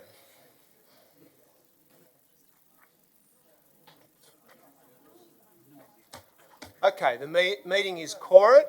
Now, we were up to a question through the chair from Councillor Hesse to the Chief Executive. Councillor Kiat, in the meantime, is moving a point of order. I believe you just adjourned the meeting following an interruption to yourself and by Councillor Passis. Yeah. I'd ask that under Part 15 that you issue a warning to Councillor Passis. Okay. Well, I'm doing my best to manage the meeting. I think adjournments at this stage have given Councillor Passis a chance to calm down. So thank you for that advice, and I'll go to the Chief Executive so that he can provide his answer to Councillor Hesse. Thank you, councillors. As I was indicating, the review process was set up shortly after discussions, in particular with Councillor Macri, after my personal investigation of a number of tree sites with a number of councillors and with officers, looking at how the process was established by staff and how there might be a review so that residents have an opportunity to put both their position, the position of their experts, as compared to that of our staff. That's been an administrative process.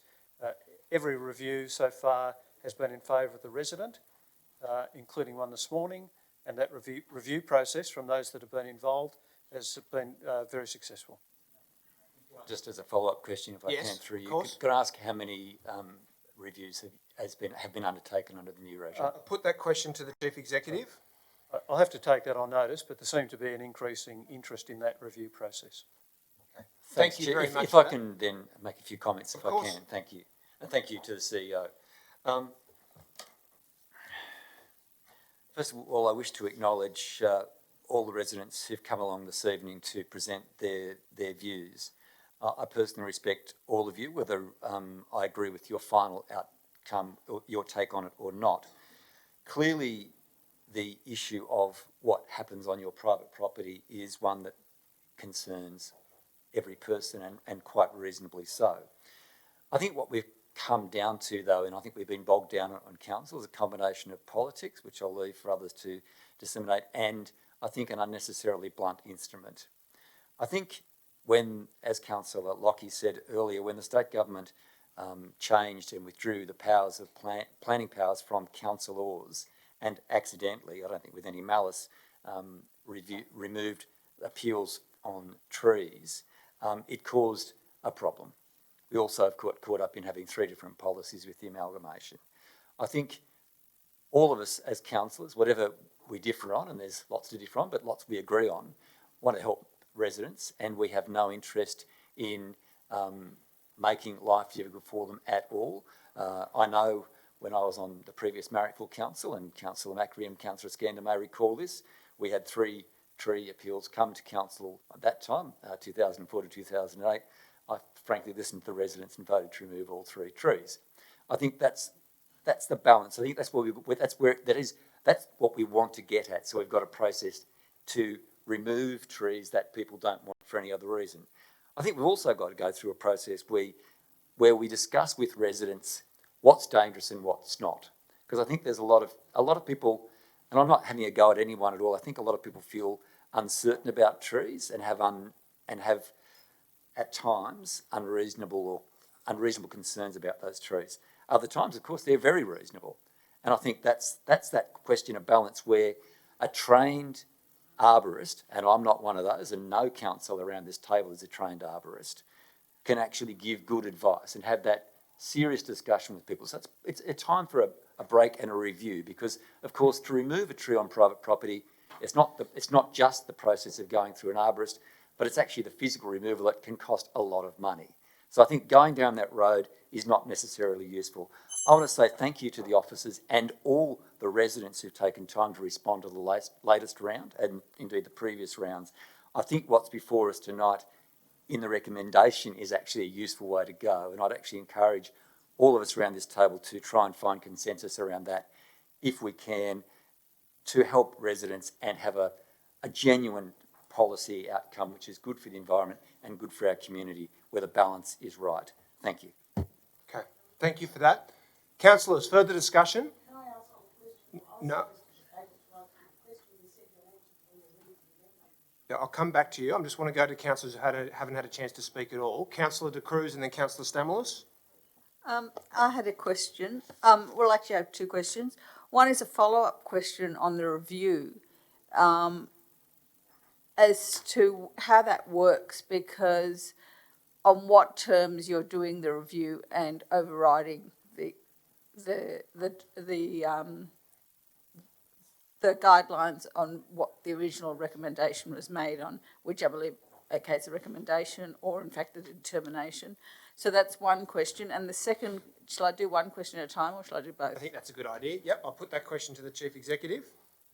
Thanks, Councillor. There have been, in the number of reviews that have been undertaken, a whole range of issues that have been raised, some that were raised in the original determination, some that were not. So there was new information in some cases. On others, it was just having to be honest, a second look at it, a discussion with the officers about the advice that they'd provided and the advice from the residential, or the experts or others that the resident might have used. And in some cases, just been misunderstanding, misinformation. So it's been a simple administrative review rather than anything further than that. Councillor De Cruz. The second question is the proposal for what is it? I guess an offset. What this is for replacement trees when you can't find space on your property for trees. What's been done with that? Because I noticed there's reference to it and the fees and charges, but no further detail on that. I'll put that question to the Chief Executive. I might have the officer involved respond to that. Okay, put that question to the officer.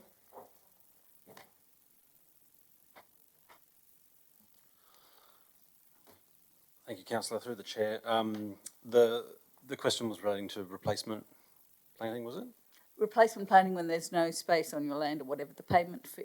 Yep. Yeah. So there's a current provision in the DCP in both version 3 and version 4 for that discussion to be had with the resident if there is no room on their property, that through fees and charges, in council's adopted fees and charges, they can request that a tree be planted on public space. So no work's being done on a costing or possible fees? There is an existing cost. I'll just call the meeting to order. Questions through the chair need to be directed to the chair. So, sorry, what are those fees then? I'll put that question to the officer. So in the existing fees and charges, there is a fee for planting a street tree or a park tree that we can use in that instance. Sorry, what is that fee? Do you know? I'll call the meeting to order. I'll put the question to the officer. Yeah, I'd have to take that on notice. I can't recall. You can't tell me an approximate amount? Approximately around 1,000. I'm sorry, I'm actually calling the officer to order. It's just a procedural thing. It's not a conversation. So there's a requirement for questions to be posed through the chair and for the chair to moderate the discussion rather than it being a one-on-one discussion. So that's why I'm calling it to order. Councillor De Cruz. Do you have an approximate amount of how much that fee is? I'll put that question to the officer. Sorry, through the chair. Through the chair, I will have to take that question on notice. Okay, thank you for that. I think that question's been answered. Do you have a contribution to make, Councillor De Cruz? Yeah, well, I'll be speaking against this, voting against this motion, because there's serious issues with the fourth draft, in my view. The first draft is a very well written document and was consistent with the permits that are required to remove trees, with minor works permits, dead trees, dangerous trees, all of those things. Some of those items I couldn't find in the latest version. I actually felt as though people had lost interest in drafting revisions. So I've got serious issues with version 4 that was actually put on the table. Just following up from, I'd like to thank members of the public who came to speak, and in particular Mr. Medley and Ms. Donovan from the Environment Committee, who actually also made a submission. Their submission actually said that that their preference was that we reverted to the version that was on the table on the 27th of August, and then if failing that, if rational evidence that supported that version was not believed, or for whatever reasons was discounted, then they made further recommendations, which I understand were incorporated in the version that was on today's council papers. I note that the version that's on today's council papers has been further watered down. Personally, I had a problem with the extent of the weed species list that could be removed. There are at least 2 native species on that list. Native species provide food and habitat to our native animals. We should not be removing them as weeds or treating them as weeds.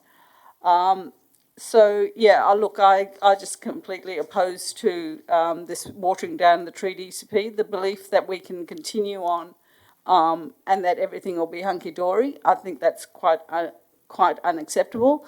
The review process where we don't have a policy that actually stands up to providing a basis for the decision-making of this council as to which trees are removed or not removed is really problematic. So I think having a review process which overrides our own policies is actually not acceptable. And so I won't be voting for the motion.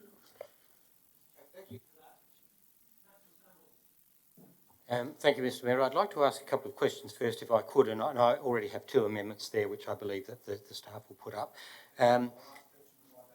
So the 2 questions are, first of all, in relation to our classification of what a dangerous tree is, I have a concern here as to whether we are following or the question is, are we following the appropriate industry risk methodology, including the Quantified Tree Risk Assessment, QTRA, criteria, and also the Tree Risk Assessment Qualification, TRAQ, and Valid Tree Assessment. Now, could that be clarified for councillors so that we know that they are the standards in industry practice for identifying what a dangerous tree is?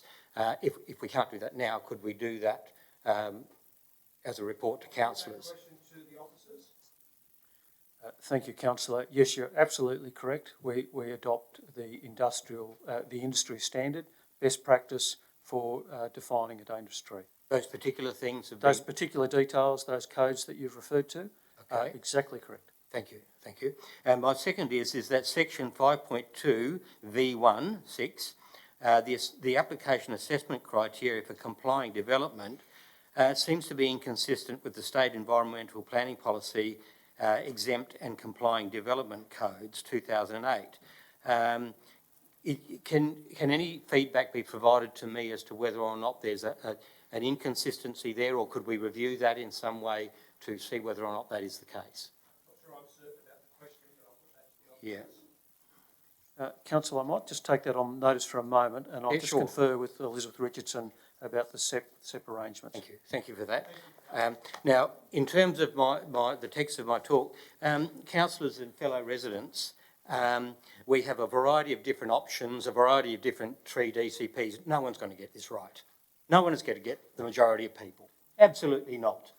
But we have to be, the best thing we can use is the information we've got. I think one resident said today from our current consultation this evening of 900 people, 67% of our people actually want a distance criteria introduced into the DCP. That's pretty strong. And you know, what is it that they want? As a statistician, I went through it in some detail, and it appeared to me, or it showed me that 54% of people are suggesting they could work with 2 metres and above, which is consistent with the recommendation this evening. So a majority of people were saying strongly that they could work with that.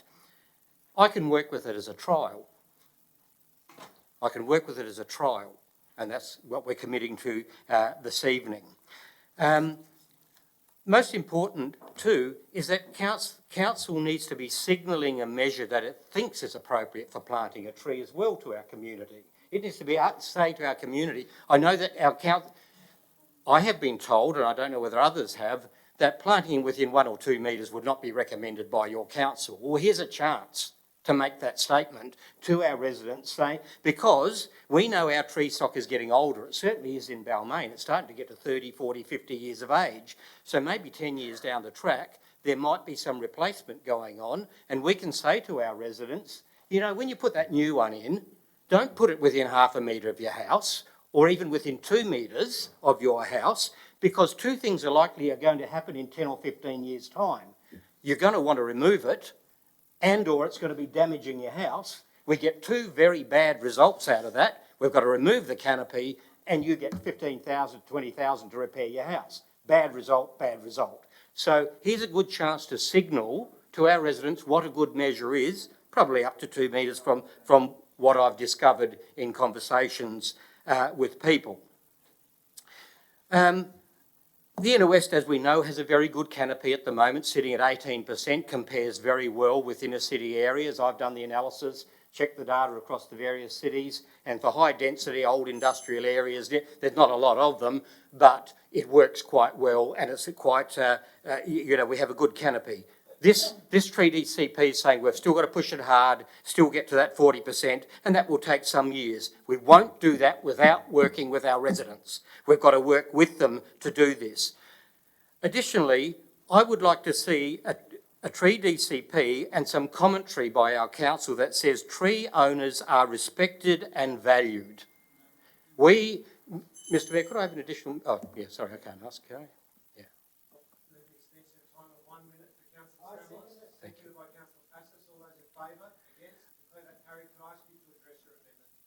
Thank you. Thank you.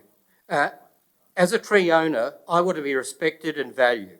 We ask for no benefits from council. We maintain our trees. Mine has cost me for the past 26 years $500 a year on average. I've committed $13,000 to the neighbourhood.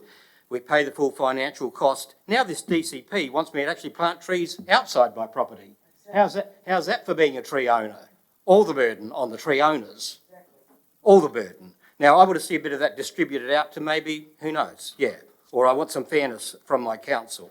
Now, my amendments are, this evening, first of all, that we have a very, very strong replacement strategy. We do not monitor replacement of our trees. That is a big loss of canopy, fellow residents, fellow councillors. We don't. We remove the tree and we never come back to find out whether it's been replaced. So if people are talking about loss of canopy, there's a big loss for you over the past 10 or 15 years. Additionally, we have there the proposal to permit selective pruning. I'll ask you just to outline speaking to them rhetorically. Yeah, okay. And the second one's there on the screen. I won't go into anything further. That's clear. And also the answer to the complying development and the dangerous tree issue. If we don't have answers, I'll put them up as amendments. If we do, then yeah. Thanks. I think we've dealt with the dangerous tree issue, Councillor. I'll just get advice on the second matter. Thank you. Thank you for that. I'm happy to incorporate the first amendment from Councillor Stamoulis into the primary motion. Guidelines and monitoring certainly sound like a good idea to me. That's incorporated into the primary motion. I'm a little bit unclear about the purpose for the second amendment, so maybe we can vote on that one. I won't incorporate it into the primary motion. Now, councillors, we've dealt with 3 condolence motions, and that's it. And it's now 8:45. We started at 6:30. Yep. So obviously, I would never dream of suggesting that we cut off debate, but it would be good if we dealt with some of the business on the agenda tonight. Councillor McDonald. Chair, yes. First of all, I'd just like to move an amendment to the motion. Just the concerns of residents that had issues dealing and their concerns about the permit process, just to clarify how the permit process will be sort of handled, and that's basically when the mandatory provisions for the replacement of a tree based on distance from a dwelling house or garage have been met, officers may not refuse the issuing of a permit. So what they're going out there to do is to check that it meets the actual 2 metre requirement and there to assess the replacement tree. I think that's meant to read officers, not officials, so I just ask you to amend that, and I'm happy to incorporate that into the primary motion as well. Okay. And I'll just briefly go on with I know the debate has been long and there's a lot of personalities involved, but basically the situation is when this report first came to us, they told us our tree canopy on private land was diminishing, so the stringent hold iron glove approach wasn't working for us. So this is a trial at trying something different to let people relax, deal with their problem trees, and actually try and encourage them to be able to plant trees in better locations. In the Hills District, they've relaxed their controls out to 5 metres. That seems to work for them. And when we come down to talking about getting to 40% coverage, I've got to remind councillors that the Greater Sydney Commission, the website, extending urban tree canopy should be balanced with the need to allow sunlight into homes and onto roofs for solar power. Light is as important, if not more important than trees to our well-being. So as humans, we need light too. So I think that's got to be balanced. And I'm really looking to the staff to take those comments up in the actual process of putting in this new policy and seeing how it runs in 12 months, and hopefully we get some good results. You know, I'm concerned when one branch of council and compliance goes out and actually looks at a structure and says to a resident, no, there's an issue here with the tree and you need to deal with it because the structure's becoming dangerous, and then they spend thousands of dollars on arborists and engineers' reports, and then another section of council refuses the removal of the tree. I mean, that's a problem. So this is a way of trying to iron out those issues so we can move forward, get into replacing our canopy. And, you know, we don't have to be strangers to what happened on the weekend. You know, as I've said for a long time, a lot of our trees are mature to over mature, and they're the ones that are failing. It's not the little trees that are falling down in the storms, it's the really big trees, and they're the ones that are causing damage. I went down to Anderton Street, I was there. This huge tree fell across the road. It crushed the car, took out the power lines, fell on an actual police car, trapped police inside the car. I mean, they were shaken, they managed to get out. So that's why I'm going to be supporting the motion with that amendment. Thank you for 12 months.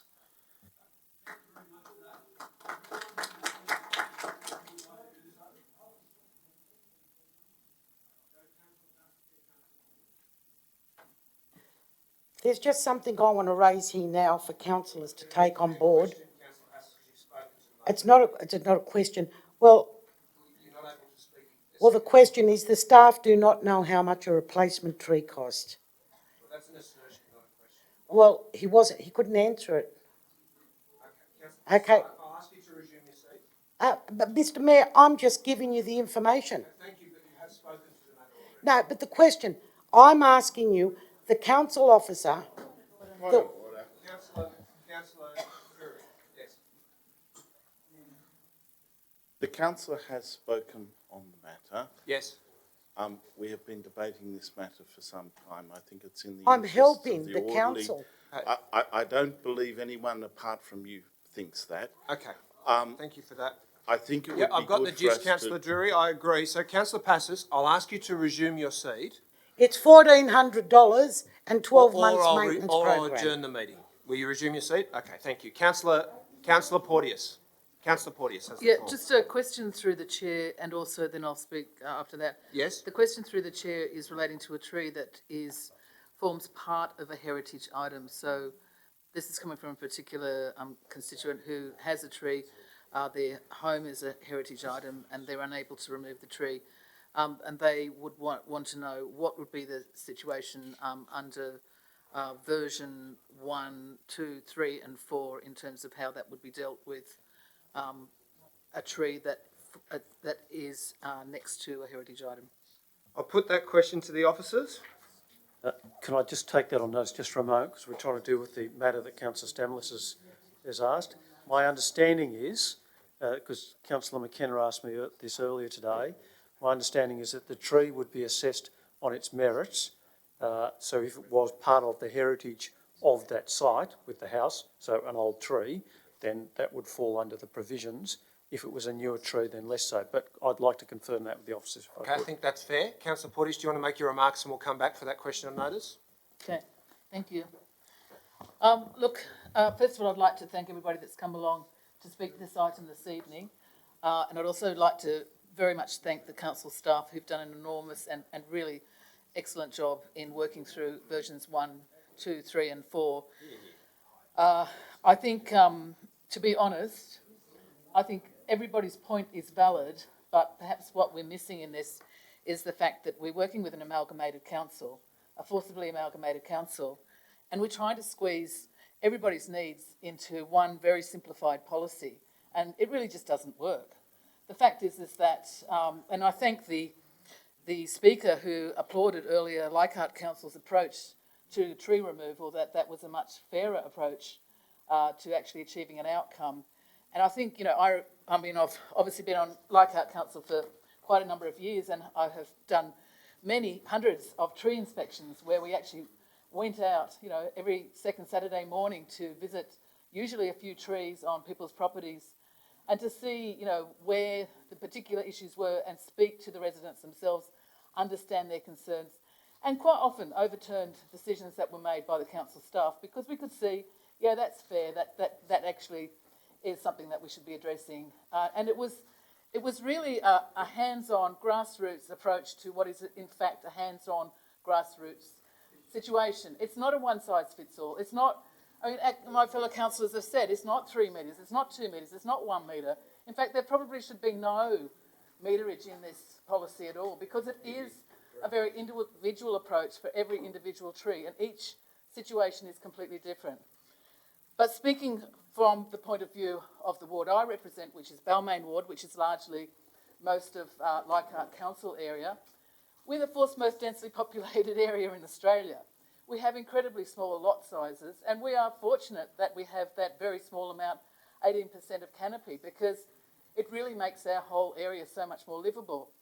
Unfortunately, most of our canopy actually sits on people's private land. We know from the studies that have been done by the council staff that 70 to 80% of all of the tree canopy within our LGA... Point of order, Mr Mayor, that's misinformation. It's not 70% at all. Okay, I'll call the meeting to order. I'll address that point of order. Facts can be disputed, as the President of the United States has demonstrated. So I don't consider it my job as chair to verify statements made by councillors in the course of political debate, but rather to uphold the code of meeting practice. I'll allow Councillor Porteous. Well, thank you for your interjection. I'm sure you're right. Thanks, Councillor Stamoulos. That is the information that's been provided for us by staff. So I'm very happy to give that information to the public as well. But what the point I'm making is that this is something that we actually need to address on a much more council by council basis, and I think we would have a much better result out of it. I will be supporting the Kiat motion because I do think the best job that was done was the first job that was done, because that was the one that was most researched. It had the highest number of people that supported that, and it really is the one that should have been adopted by council. And I think it's regrettable that it has spiralled out of control into what we're dealing with now. I am horrified if the primary motion does get up this evening. I think it will see a deforestation of the inner west. And I would hate to see, particularly for those councillors that won't be returning in the next term of council, that this will be the legacy that you leave to your council. Thank you, Councillor. Your time so I has would expired. hope that councillors will not support that will in fact support the Kiat foreshadowed motion. Thank you, Councillor. Councillor York. I just wanted to ask a point of clarification. That I'm understanding following the debate correctly, given that we're talking about several different versions. So that I just want to clarify that Councillor Kiat is moving the first version, version 1, which on the metric that much of the debate has been centred around tonight about distances from buildings, that is a restriction of 0.5 metre. Is that correct? So, I think we are talking about the same thing, but in the email that the CEO sent to us today, the draft that was exhibited was referred to as version 1, and then the draft that was, through the chair, the draft that was then reported to us following the inclusion of some amendments based on that exhibition was called version 2. So it was the version that was reported on the papers on the 27th of August. So 0.5 metre restriction. So let me just clarify this.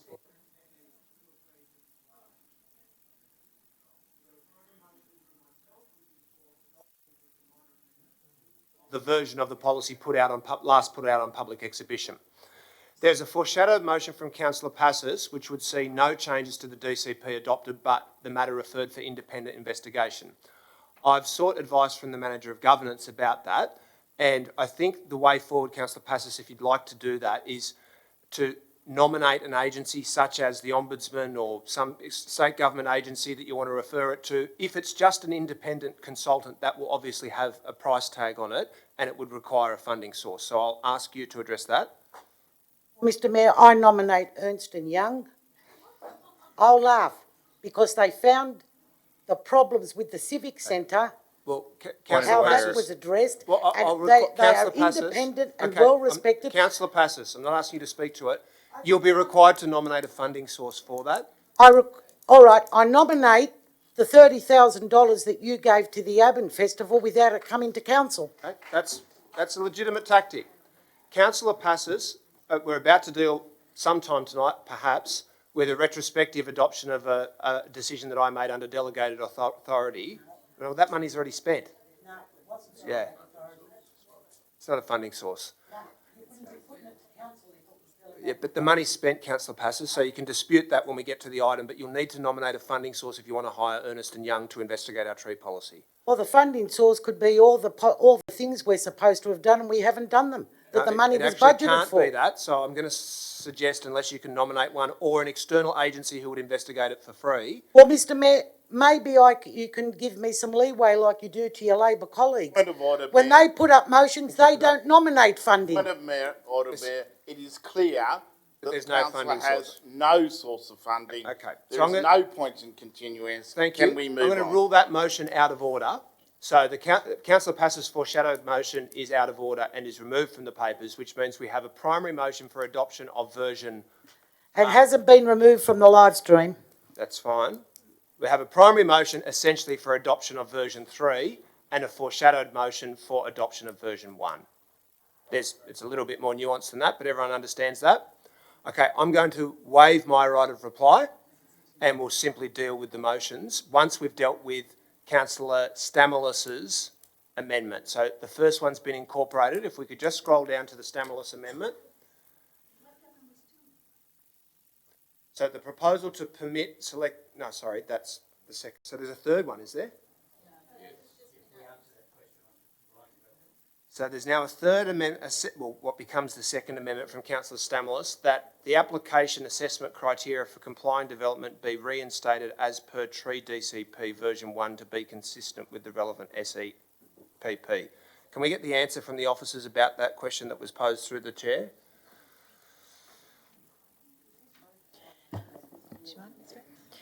Through you, Mr Mayor, the issue at this particular point with that criteria, as set out in the motion, is that the State Environmental Planning Policy, a SEP, must prevail over a development control plan. So in this particular situation, we would not consider it lawful to have a development control plan provision that would seek to override a state environmental planning policy. So it's simply recommended in this particular instance that we go back to version 1 of those recommended controls. Can I ask then, if a SEP supersedes a DCP, then why is there any requirement to resolve that? It's simply a matter of law, isn't it?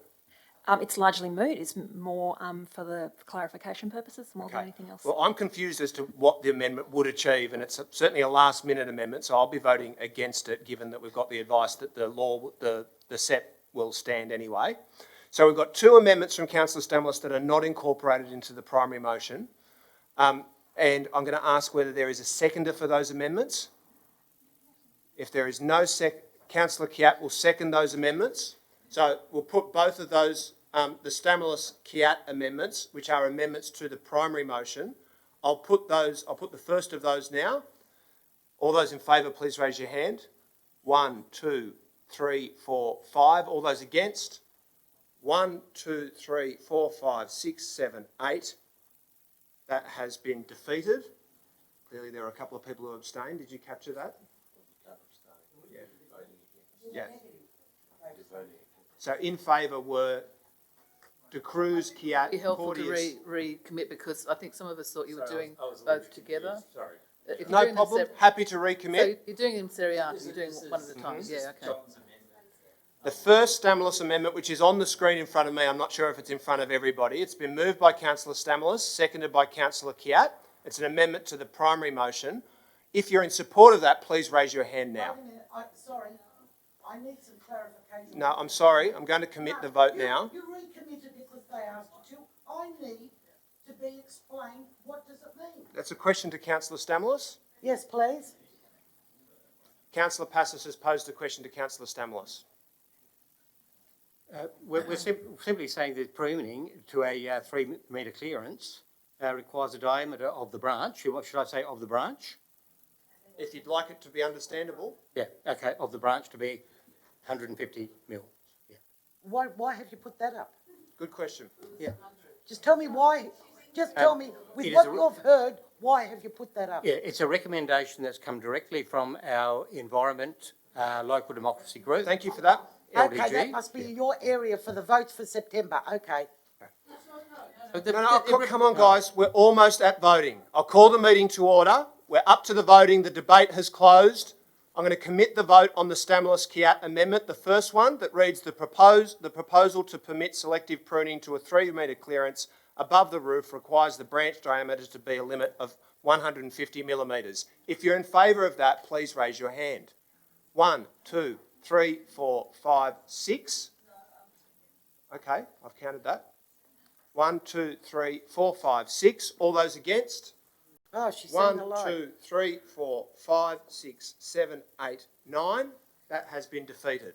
I'll now put the second Stamoulis amendment that reads, the application assessment criteria for complying development be reinstated as per Tree DCP version 1 to be consistent with the relevant SEP. All those in favour, please raise your hands. 1, 2, 3, 4, 5, 6, 7, 8. All those against? 1, 2, 3, 4, 5, 6, 7. That has been carried and is incorporated into the primary motion.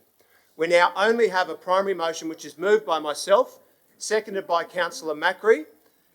If that is defeated, then we will deal with the... Councillor Passos, I'll call you to order so that we can conduct the vote. If that is defeated, we'll deal with the foreshadowed motion from Councillor Kiat. Did we clarify the seconder for the Kiat motion? I'll just clarify if we've already got one. Could I ask the minute taker to scroll down, please? Okay, Councillor Porteous has agreed to be the seconder for the foreshadowed motion. I'll now put the primary motion for adoption of version 3. All those in favour, please raise your hands. 1, 2, 3, 4, 5, 6, 7, 8, 9. All those against? 1, 2, 3, 4, 5, 6. That has been carried. The matter is closed. Thank you very much for coming along. It was certainly a colourful debate. We'll move on to item 2, which is the next item on the suspended agenda. I will move a primary motion, which I'll provide to the minute takers, which is for the creation... Actually, I might just wait a moment to allow the minute takers to catch up and for the gallery to clear of anyone who's heading home after that matter.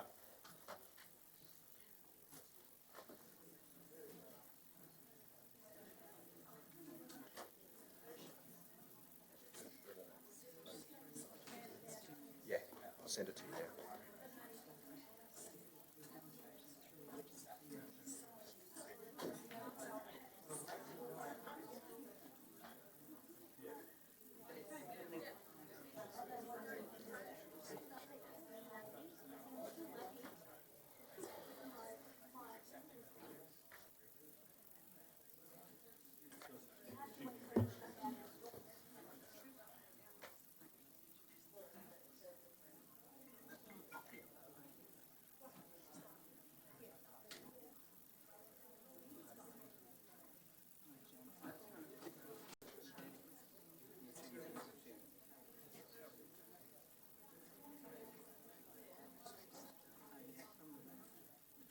Okay, let's continue with the business. We've got a quorum.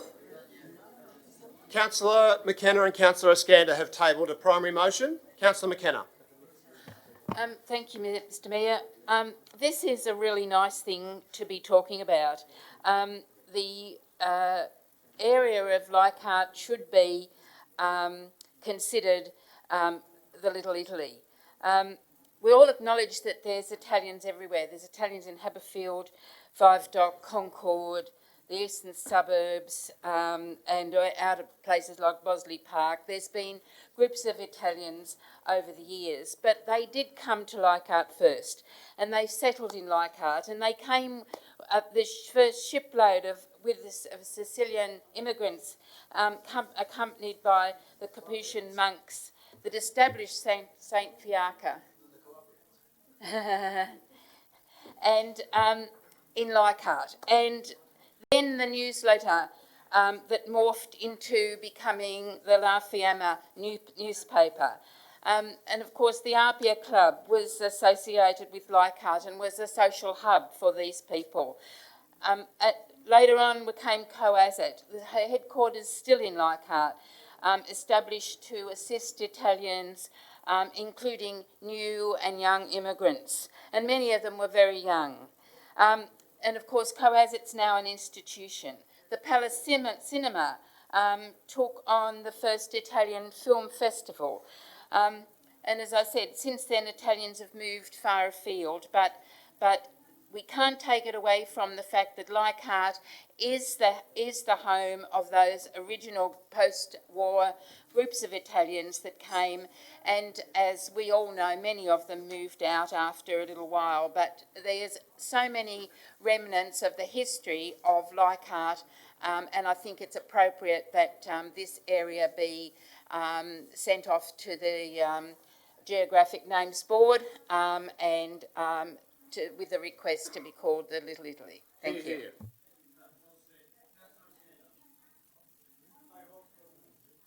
You hold for now. Councillor De Cruz. I'd like to move an amendment, if I may. Yes. Which I've sent through to Catherine. There's actually a town. Firstly, I'd like to thank Mr. Campanelli for coming to speak tonight and providing the history of Leichhardt. I was informed recently that there's a town called Giovinazzo in the east coast of Italy, 23 kilometres north of Bari. And in this town, there's a Piazza Leichhardt. And the piazza is named in honour of a sister city relationship established between Leichhardt and Giovinazzo. But I haven't been able to establish when that happened, because it was established by Izzy Weiner, who served on Leichhardt Council for 27 years, starting in the 1960s. I would like, therefore, to move the motion that Council note that there is a Piazza Leichhardt, and apparently there's only one H in the Leichhardt, in Giovinazzo, a small town on the east coast of Italy, about 23 kilometres north of Bari, and as a result of a sister town relationship established by Leichhardt Council. Thank you. Can we note that? Yeah, because I know that. I named it and opened it, so it doesn't need to be noted. Okay. Here you go. Larry Hand's been to Gibson a few times. I know there's lots of other people like that as well. Okay, well, Councillor McKenna, you're amenable to that. That's incorporated into the primary motion. Is there anyone else who wishes to speak to the motion? Councillor McKenna, right of reply? Councillor Skander, yes. Apparently that's how I spelled there. That's what the person told me.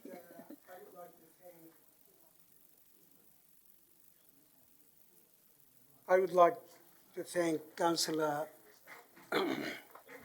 Rossell and the other councillors who were involved in working very hard for long days to get this happen.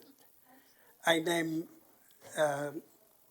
the fellow mayor who did very, very well in preparing and doing the preparational meetings and putting the strategy we wanted. Also, I would like to thank our staff, and of course, they did a very good job, and thank you very much for Erla. Thank you. And what I want to say is it's part of our strategy to cover the inner west with areas who can create more belonging, more feeling they control the future of this area by working with the mainstream of the Australians and keeping the culture between the old generation who came here, who really contributed a lot to bring the area to this stage, to continue working with their next generation or the grandchildren to continue the multicultural, which I believe in it,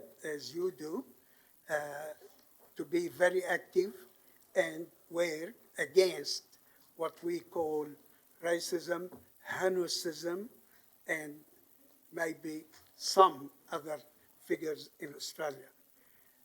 I conclude to say this is very good achievement and many steps to come to make this project vibrant and successful. And I would like to thank again Thomas and his team who worked very hard for this. Thank you for that. Councillor Porteous? Yes, just a clarification first of all. My understanding at the moment is that the precinct that's been identified is Norton Street and part of Marion Street, but not all of Marion Street. Is that correct? It reads as Norton Street from, so it was not defined in the recommendation from the officers. It reads as Norton Street from Parramatta Road to City West Link and Marion Street from Foster Street, that is Lambert Park, to Norton Street. So there's a small block of Marion Street that would continue on the length of Leichhardt Public School and the council car park. Yes. Yeah, so could I move that the Marion Street be extended right through to Hawthorne Balmain Canal Road. and also through to Balmain Road, so it's the full extent of Marion Street, because in fact it's still an Italian precinct there. So Councillor McKenna, Councillor Porteous is proposing that the precinct, the Marion Street part of the precinct be extended the length of Marion Street, which is an extra block in either direction. You're happy to incorporate that? Okay, that's incorporated. So just for the benefit of the minute takers, that will now read from Hawthorne Parade to Balmain Road, rather than from Foster Street to Norton Street. I'll call the meeting to order. I'm just trying to let the minute takers know what you guys have concocted. So instead of reading from Foster Street to Norton Street, it will read from Hawthorne Parade to Balmain Road. There's no further discussion. I'll go to Councillor McKenna for a right of reply. No right of reply. I'll put the McKenna-Iskander motion. All those in favour, please raise your hands. 1, 2, that's unanimous. Excellent, that is carried. Next item, item 9, notice of motion, Petersham Oval. Councillor Macri. Chair, yeah, I can't speak with more knowledge than the actual speaker spoke on the item. I think it's fairly straightforward. I'd love to see this done, and particularly the way the speaker acknowledged the wife of Noel Hughes, Patricia, and that's a real acknowledgement that we are backing women that actually support our men and our children in playing sport, and I think co-naming that grandstand will be a good thing. I note the staff's report in actually saying that baseball has a place there as well. I note that baseball started after cricket, and it was actually, Petersham Oval was actually the first baseball game in Sydney was played there. But I don't think it's raised to the same level as what cricket has in the area and in the state. And then actual state representatives and Australian representatives that we have out of there, it's really our primary cricket ground. So I'd just like to see the recommendation read that we move ahead with it and actually proceed with whatever we need to do. If we need to consult the community, I'm happy to consult the community with it, but I think it's a great gesture. And it gives people another person to look up to. I mean, we name things and people are all gone and they wonder who these people are. Well, there's a real person who's in the media and still around and still supporting the sport and still involved with the club, Graham. So I think it's a great outcome. Thank you. Thank you for that. Is there a seconder for that motion? Yep, Councillor Rosidi, do you wish to speak to it? Councillor York? I'd just like to briefly echo Councillor Macri's comments and also thank Mr Gardner for coming along to speak tonight.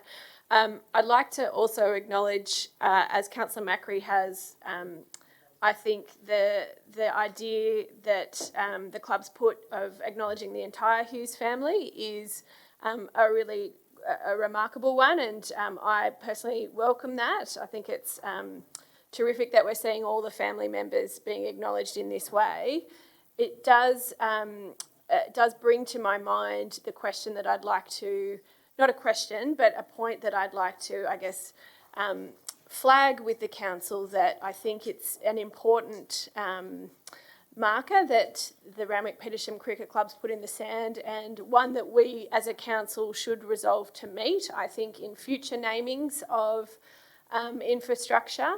And I would like to see, I'm not moving this as an amendment, but I would like to flag that when I've had time to consider this appropriately with staff later down the track, that we as council should adopt a similar policy that requires us to consider diversity, and in particular I think the appropriate representation of women in the naming of future infrastructure. So I'd like to thank the club for bringing this proposal. I know that that this club has done a lot for promoting women in sport. I think I'm correct in saying that they have a New South Wales Breakers player who has played in the 5th grade men's division. Cricket is a sport that has done a lot to promote women. I would like to see this council in the future stepping up to the challenge that the club has given us, and looking to see that our future infrastructure does reflect the achievements of both men and women in sport going forward.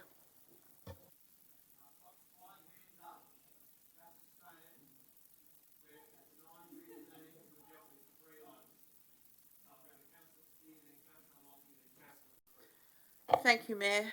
I have an amendment to make to this motion, and which I've given to the officers.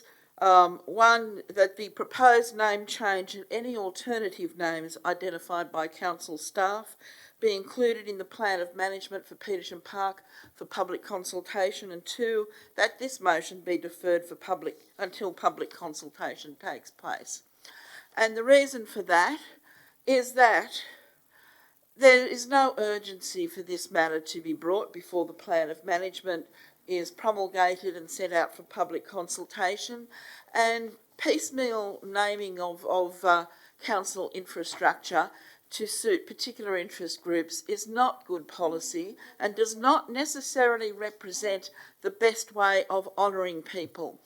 In Petersham, we have 2 international women cricketers, both of whom are mentioned on the council website, who would both be worthy of being included in the name of this of the Grandstand, because they both played for a long time at Petersham. And these are Hazel Pritchard, who was an international player and toured England in 1937 with a test average of 51. And Amy Hudson, she died in 1967. And Amy Hudson, who died more recently in 2003, toured England as part of the Australian team in 1931 and was a slow bowler with a great deal of success, as well as playing A grade at Petersham Park for a long time throughout her career.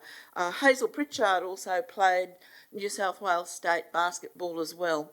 These are 2 fantastic women athletes playing at a time when women had pretty much no recognition or encouragement to be involved in athletics, to be involved in sports, let alone to take their career to the next level and become international players. We've already got Fanny Durack-Poole in Petersham Park. Wouldn't it be great if we had the Hazel Pritchard or Amy Hudson Grandstand? We've also got Annette Kellerman Aquatic Centre over in Enmore Park. So we do recognise women, and that has been a great achievement of the past councillors at the former Marrickville Council. Let us continue this trend and recognise women of achievement in Inner West Council local government area in every field of endeavour. Thank you.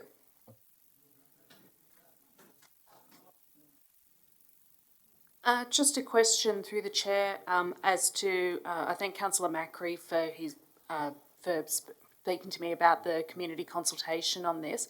Just wondering if it needs to be added as an amendment to the motion's wording in order for that consultation to take place, or if that would just be a given as part of this process.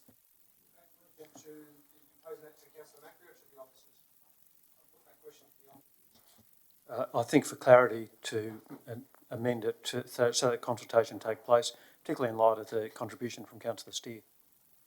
In that case, look, I'd be quite open to considering this. I think it's a nice opportunity to tell the story behind the names that we're considering and why that's been brought to us. I wouldn't actually have any problem with adding the other names that Councillor Steer has raised as well to that consultation, but perhaps if looking at Councillor Macri's wording, if we just add the words following a period of community consultation, would that work, Councillor Macri?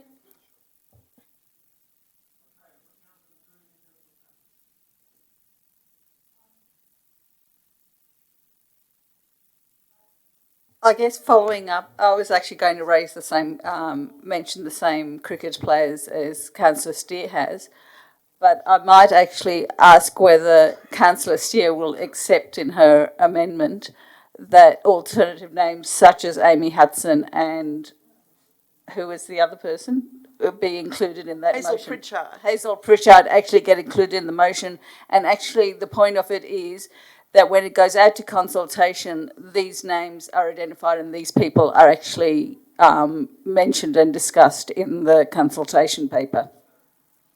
I accept. Then I'll second your amendments. Yes, the two councillors opposite should be commended for bringing up these female people from the past, and they've brought it up with so much enthusiasm and so committed. It's strange that they didn't think to put forward a motion naming these players. Why do they always wait till somebody else puts up a motion and then they want to come in on the coattails? You have plenty of opportunity to put your own motions up if you're so committed to what you believe in. But I've noticed on the past 2.5, 3 years on this council that your passion and your beliefs Point of order. only come... what's the order? I'd ask Councillor Passes to actually address the motion that's before her and not use it as an opportunity to basically have a go at other councillors that are sitting in the chamber. We should all be here with the best intention, and that is to progress the council papers and to address the motion which was before us. I agree with the general sentiment from Councillor Porteous, and I'll ask Councillor Passes to refrain and address the motion. Councillor Passes. Well, I believe if we're here for the best interest, give credit where credit is due, vote for Councillor Macri's motion, and then put your own forward. Thank you for that. Councillors, we've had most of the room on this item as well. Is there anyone? Oh, Councillor Cat, yes. I didn't think this would gain support. I wasn't intending to speak, but I can't let this go by. I've had such a close association with Petersham Oval over the years. Went to high school right next door, ended up dating a lovely young girl from high school who lived on Petersham Oval, and we're now married. So I've spent far too much time. Don't go into any further detail than that. I can go on. I've only got 3 minutes. And we've actually moved back, we've moved to Petersham recently, which may be news to some of you, so I've actually moved out of the ward. But I'm really concerned, and I'm surprised this is gaining support, and even with the amendment, we're saying that council rename Petersham Oval Grandstand to this name following community consultation. Well, that just says that we're going to consult and then do it.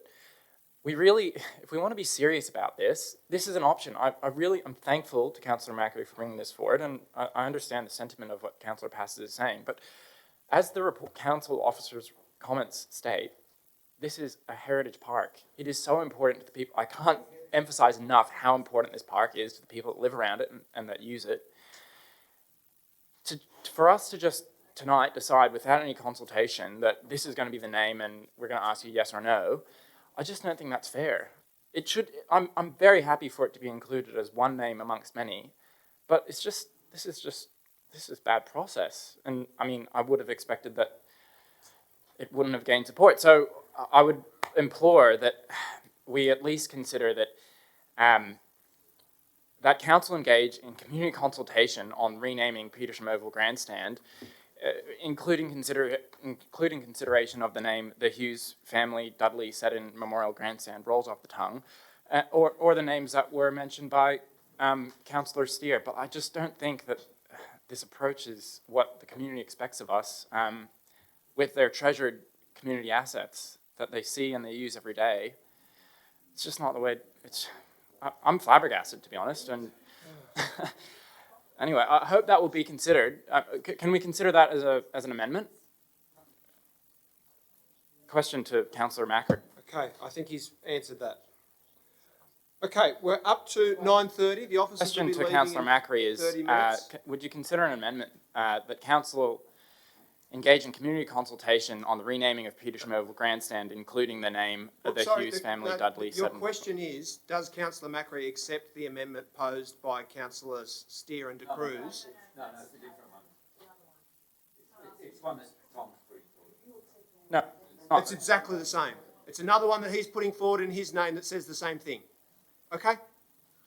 So, it's not a question that needs to be posed to him. I'll come to him as the mover in a moment to ask whether he'd like it incorporated into the primary motion.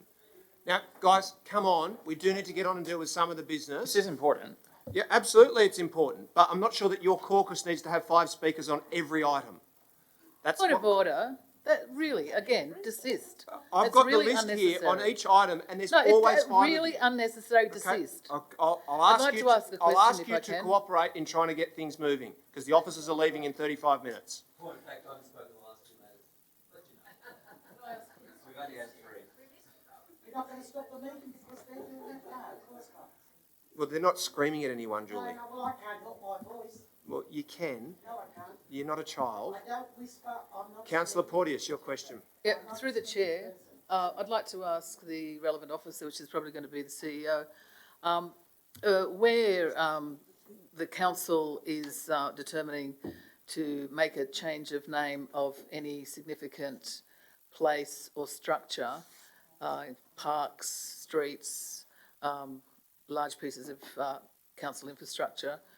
What is the process defined in order to determine that, and the community consultation that is required in order to carry that out? If you could outline that, please. Put that question to the Chief Executive. Thank you, Councillor. As indicated in the officer's comments, the proper process is through the plan of management, and there'd be a full consultation in any event. Thank you. Just to clarify that, so there will still be full consultation on this item, on this naming of this? Councillor, the council is considering whether to go ahead with naming it now. The advice that the officers have provided is that this would be best in the plan of management process where there's consultation more generally. Okay. Thank you for that.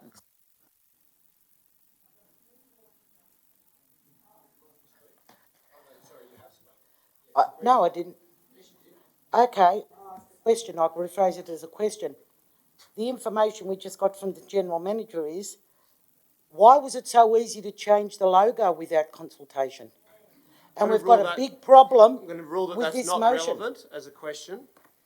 And I'll go to Councillor Macri and I'll ask you whether you're willing to incorporate the amendment and to make your right of reply. No, I don't.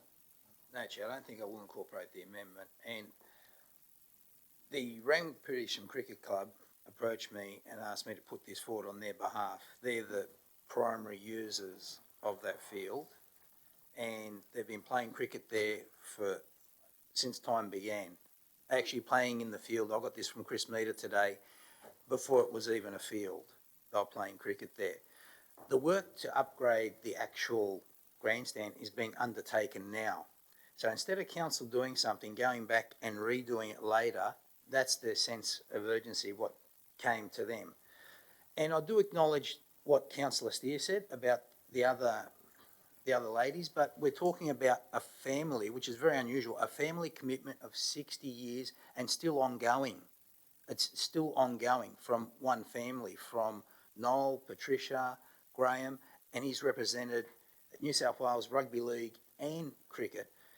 And there is opportunity for those other ladies. And then we have another place where we honour all of our sportsmen, and that is the Walk of Champions around Marrickville Oval. And there still are empty positions there. And I welcome councillors here to put their names up for investigation. I might actually move that in my motion. I'll amend it to actually say we investigate the ladies that Councillor Steer, the ladies, the women that Councillor Steer made, Councillor Steer mentioned tonight, for potential to be part of the Walk of Champions at Marrickville Oval. I'm happy to do that. Okay, so Councillor Macri is amending his motion. I'm just going to call the meeting to order. I just need to ask the discussion on this for a moment. So Councillor Macri is amending his primary motion to include consideration of Amy Hudson and Hazel Pritchard being acknowledged in the Walk of Champions at Marrickville Oval. Yep. So I'll just ask them to take us. Actually, I know we're doing that with the run. Sorry about that. So we've then got a primary motion from Councillors Macri and Nasidi. I'm going to rule that the amendment is in fact a foreshadow motion with that amendment that Councillor Macri has incorporated our two proposals.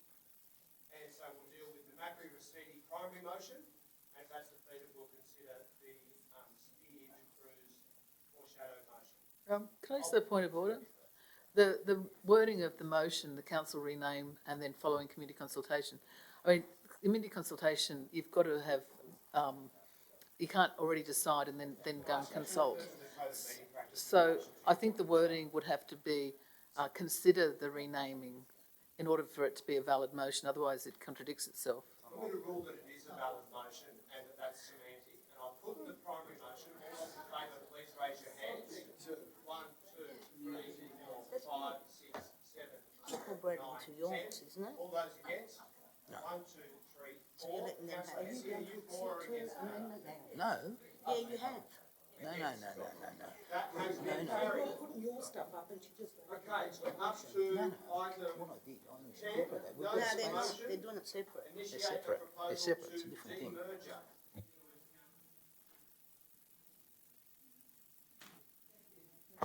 demerger. Look, councillors, I want you to focus on what this motion is about. I think we've heard some excellent speeches tonight about what is not working with the forcibly amalgamated council and continues not to work.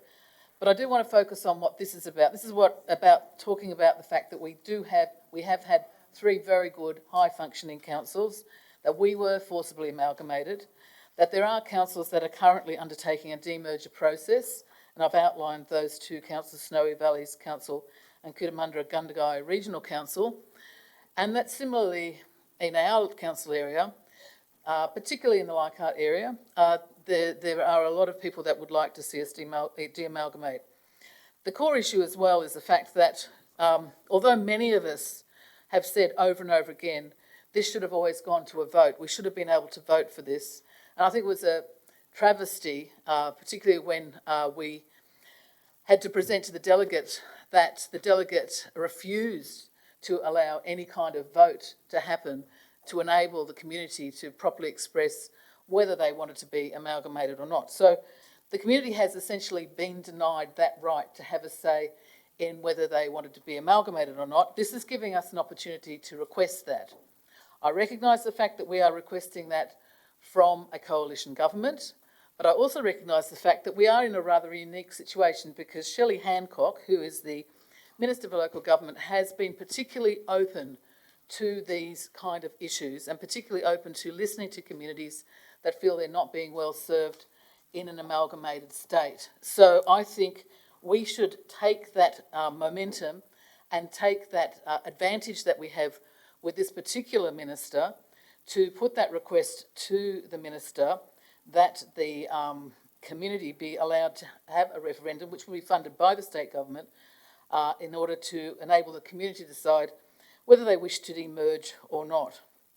Because essentially, I mean, you know, looking now at the issue of the amalgamation itself, I mean, it gets pretty bad when you've even got the Daily Telegraph, the great champion of amalgamations, forced or otherwise, who is also having a go at this council and saying what is going wrong. We've got, you know, this blowout of staff, the fact that KPMG predictions have failed miserably, the deficit, and we could go on and on about what's not working with this council. I mean, you'd have to be walking around with your eyes closed and your ears blocked not to know how much the local community is concerned about what is happening and continues to happen. So I think we owe it to our community. This is a timely moment to do it, and I would ask for councillors to support us writing a letter to the Minister for Local Government requesting that we have this referendum. Thank you.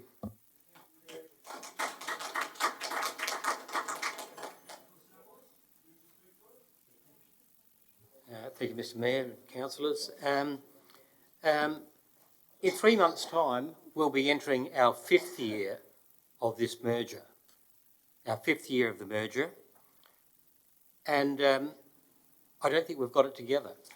And that's not a statement about any staff member, any councillor. It was just too much. We attempted a 3-council merger. Only 2 of those were done in New South Wales, as far as I'm aware. So we really, really tried to bite heavily in the merger process and took on too much.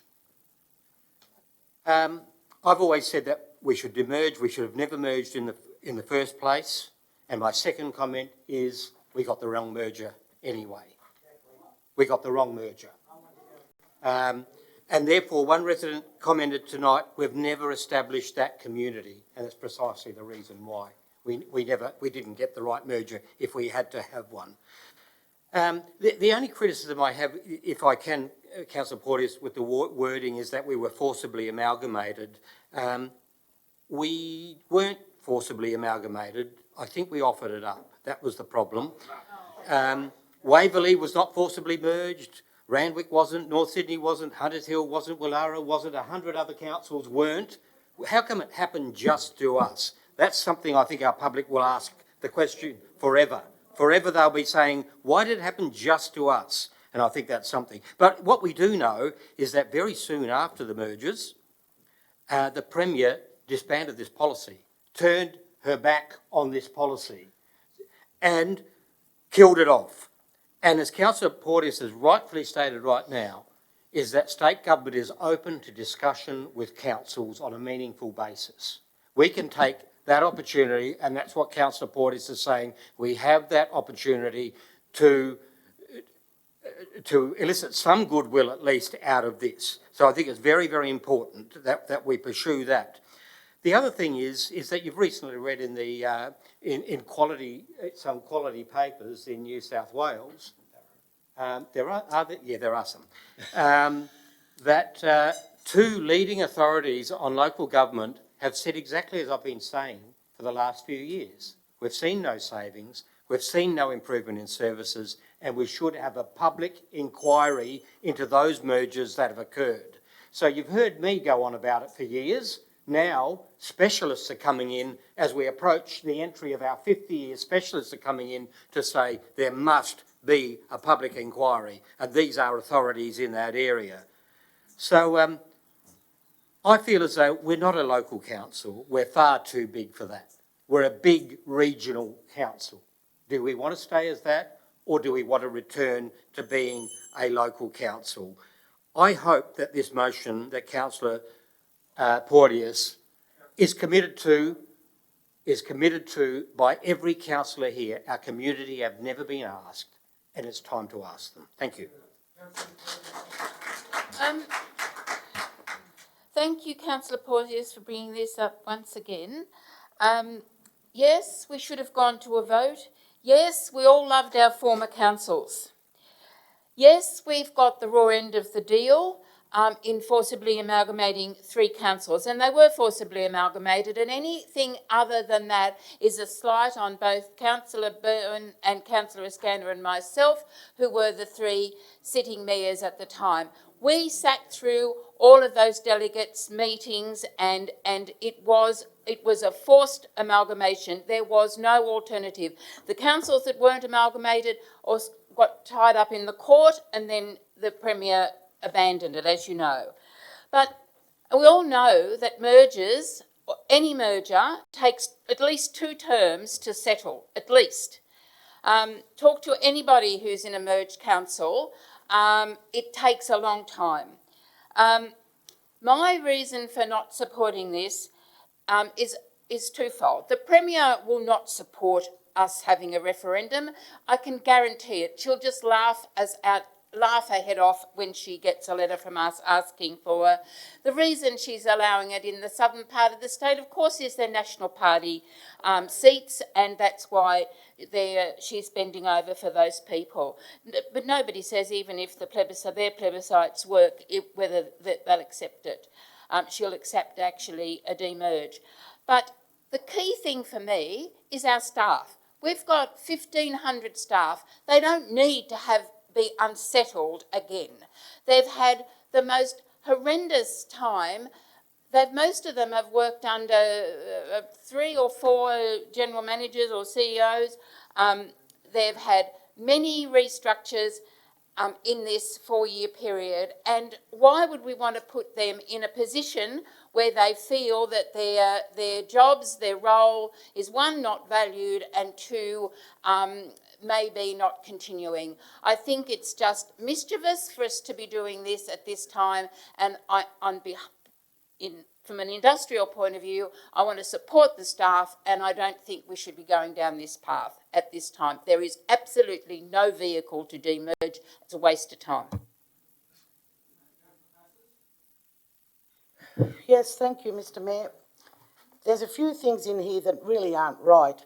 To say that Leichhardt, Marrickville and Asheville councils were 3 councils with strong finances and quality services, that's not true. Leichhardt, which you were a former councillor on, just had their nose above water because you put in parking meters. Ashfield was robbing Peter to pay Paul. We weren't in a good financial position. And you must understand, the mayors, of course they're not going to fight the merger. It only made a bigger seat for Anthony Albanese. It was fantastic for Labor. But amalgamation had to happen. Because if you really believed that the people cared, you people that fought the amalgamation and ran on it at the election, you wouldn't have been elected. People don't care. It doesn't matter about the size of the council. You must have too much faith in yourself that we can't make an amalgamated council work. If you're committed, non-political, an amalgamated council can deliver a better council, cheaper services and charges and rates, if we're up here for the right reasons. A point of order, Mr Mayor. There's been nothing of that. No cheaper rates. We're not benefiting any better from the previous council. Well, he's just done what I did. We're not in a better financial position. Call the meeting to order. Well, I didn't no, we are not in a better financial position. There's no reduction in rates. Call the meeting to order. Excuse me. Call the meeting to order. No, hold on. Councillor Passage, just a moment. I'll ask the clock to be stopped. Councillor Stamoulis, I've got to say you've never really understood the concept of a point of order. Yeah, you often interject when you disagree with the political argument that's being made, but I don't think I've ever heard you actually refer to a clause in the Code of Meeting Practice. So I know you disagree with Councillor Passos' position on this, but interjecting doesn't count as a point of order, and she's not actually necessarily in breach of the Code of Meeting Practice. So Councillor Passos has the floor. I thought we were mates, John. I know you're playing to the gallery, but you and Rochelle can maybe half a dozen votes each out of the gallery, John. How many are you getting out of the Greens Party membership? Okay, yeah. I thought we were mates. You might get a second. I never said we've made savings. I said we could if we were committed. If we had professional people up here with the ratepayers first and foremost, not political games. There's no getting away from the fact we're settled. We have ideas that we can come up with, but we can't when the politics that are being played in this. You only had to look at the Tree DCP. It took us 2 years and we still haven't got it right. I don't think you can blame that on amalgamation. You blame that on the people that are sitting up here. Don't blame the amalgamation if there's problems. Blame it on the people up here making decisions. I cannot vote for this. As one councillor said, can you imagine the government forking out the money for a questionnaire to residents? If the Greens are so hell-bent, run your own plebiscite. People don't care about the amalgamation. They want the trees looked after. They want the streets swept. They want reasonable rates. I'm afraid to say councillors think they're too important up here, bringing up these things. Channel your energies on what we could do to make it a better council area, not disruption. Okay, thank you for that. Just before I go to Councillor Hesse, councillors will be aware that for occupational health and safety reasons, the Chief Executive has directed officers to discontinue work at 10 p.m. Now, normally he stays and acts as the minute taker for the duration of the meeting. Tomorrow, the Chief Executive is travelling with Mr Kennedy down to Maruya to oversee some of we've got 20 officers now in the field helping bushfire affected communities, which is terrific. So they'll both be leaving at the crack of dawn, and so he won't be able to stay after 10 p.m. tonight, so I will be concluding the meeting at 10 p.m. because we won't have a minute taker. Councillor Hesse. Thanks, Chair, and I would say that that's a very prudent thing to do, and I certainly know that all councillors would wish the CEO and Mr Kennedy not just a safe drive but a constructive discussion with our fellow Australians down the coast. It's what's happened down there is terrible. The matter of amalgamation is a very important matter, and while I to some extent agree with Councillor Passis that a lot of our residents, I put them in different words, are disinterested in the formal democracy that we enjoy, nonetheless people actually do prefer their local government. I think Councillor Stamalis mentioned that we're now a regional local government, if you like, or a regional government. That's right, except we don't have any power, because of course powers, we're essentially run at the whim of the state government of the day. Nonetheless, when it comes to directing services to our community, the local and local government is a fundamentally important thing, and we haven't consulted the people about what they actually want. At this stage, I wouldn't want to second guess that. While I understand Councillor McKenna's point about the impact on staff, ultimately we're here to serve the people, the residents of the local government area, and respectfully, and I do respect the staff, and as I know Councillor McKenna does, but the staff are there to serve the community in the best way that they can. I think the problem we have, and I think I'd agree with Councillor McKenna that it's going to take a long time to bed this council down. That is also having an impact on the staff and the community. Frankly, this has not been a good council. That's a collective problem. I'm not pointing a finger at any individual, but it's not been a good council, and I know many of us are not enjoying it, and I'm one of them. But I think ultimately we've got to ask our community, what do they think? And I think the question of whether it was a good amalgamation, whether the boundaries were right or wrong, is not, I certainly have a view, but ultimately I think we have to put that view to the community. And I really would ask at this stage, we're 7 months out from the local government election. We have time at this moment to put that discussion to our community in a sophisticated way, to engage with them about what they would like. And I would simply ask, and it is, I guess, those opposite to me, to say, okay, whatever the rights and wrongs of the past, let's actually ask our community now, what do you think? Do we want to do something different, or do we want to go down the path of Inner West Council? That's legitimate. I, for one, will absolutely abide by the outcome of that. I'm not running again, but I would support whatever the outcome of that is with the community. And I think that's a fundamentally important thing. So I do ask all councillors to say, let's just put it to the people, regardless of what we as individuals think, and let them have a say. Thank you. Councillor Iskander. Look, two neighbouring councils, Bankstown, Canterbury, and then Rockdale and Bay Council. They merged, they're doing very, very good, and they are producing a new vision to the community, and they're talking about learning, about being open and very supportive to each other. My experience in this amalgamation, as Councillor Lascelles said, we fought it. We really fought it. And we kept fighting till the last minute. And we were forced to amalgamate. And all the Green councillors were with us in this council when we amalgamated, and we used to discuss everything together. Anyhow, let me say, we as Labour, I'm very happy to say this council, if you look at what's going on in very realistic way, you would see that we are doing really, really well, despite all the problems we had and despite of our different cultures in our politics, in our socio-economy, etc.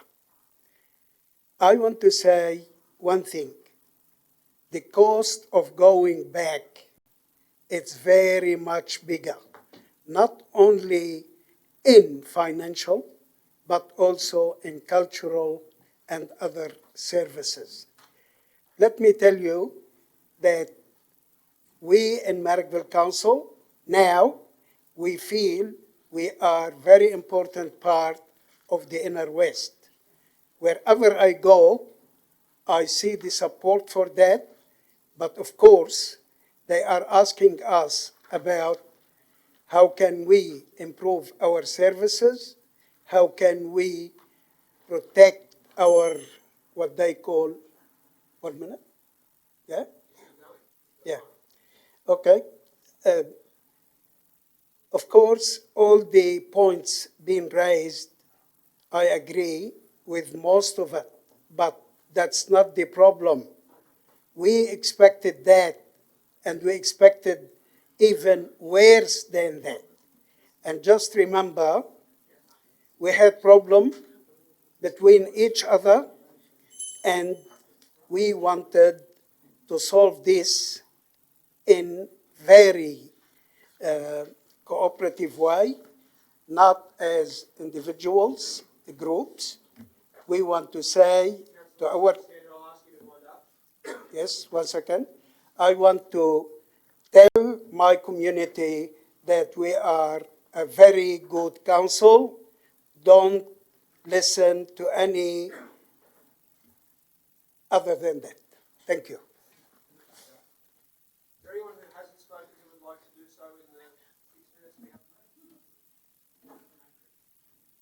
Yeah, I can't help myself, I know. I just got to dispute a few things about basically high-functioning councils. We do know the benefits that the merger has brought to the community. Ashfield Pool wouldn't be going ahead if Ashfield was on its own. They wouldn't have had the capability to actually borrow the money and actually go forward. And that's right. It wouldn't be what it is. A fantastic facility that is going to serve the community well into 50 years ahead. And the ability to do that, and we all had input in that. We all had input into that process and little things that were done and making the facility even better. But, you know, I don't want to denigrate councils, but I don't think when we talk about the KPMG report, the councils put up a frank and fearless argument, and their numbers they gave to KPMG is what led them to the position we're in today. And, you know, you can't say that Dawn Fraser Pool needed $200,000 on your books and it's fine when we need $10 million now to actually stop it from falling into the harbour. So that's the sort of issues that we had. The infrastructure backlog, which now I'll just ask through the chair to the CEO, we are addressing the infrastructure backlog. We are making dents in that with our budget? Put that question to the Chief Executive. That's correct, Councillor. There's a huge effort going into restoring all of the assets that had been run down over many years, and right down to a lot of footpaths being dug up by NBN. There's a lot of things to be restored. We're charging ahead at that and revisiting the way we design and deliver our capital works program to catch up on those years. See, the ability for the individual councils to do that, the infrastructure backlog was there, and that was the clear evidence that we weren't sustainable. And there needs to be no more discussion on that. And really what we need to focus on is how we're going to go forward. And we're sitting on a number of buildings, just surplus to our needs, which aren't community buildings, they're staff buildings that aren't meeting our needs, and we'll be in a much better financial position once we deal with that issue and actually get staff in an environmentally sustainable building, close to public transport, and then don't have to maintain all these other buildings that aren't meeting the needs of our staff or our community. And I don't think they care where our staff work as long as they do it effectively. Thank you.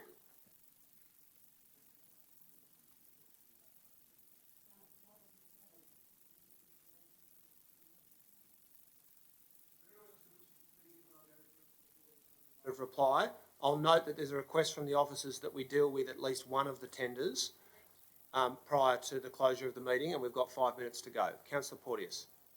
Yeah, look, I'll be brief. Thank you, councillors, for your contributions.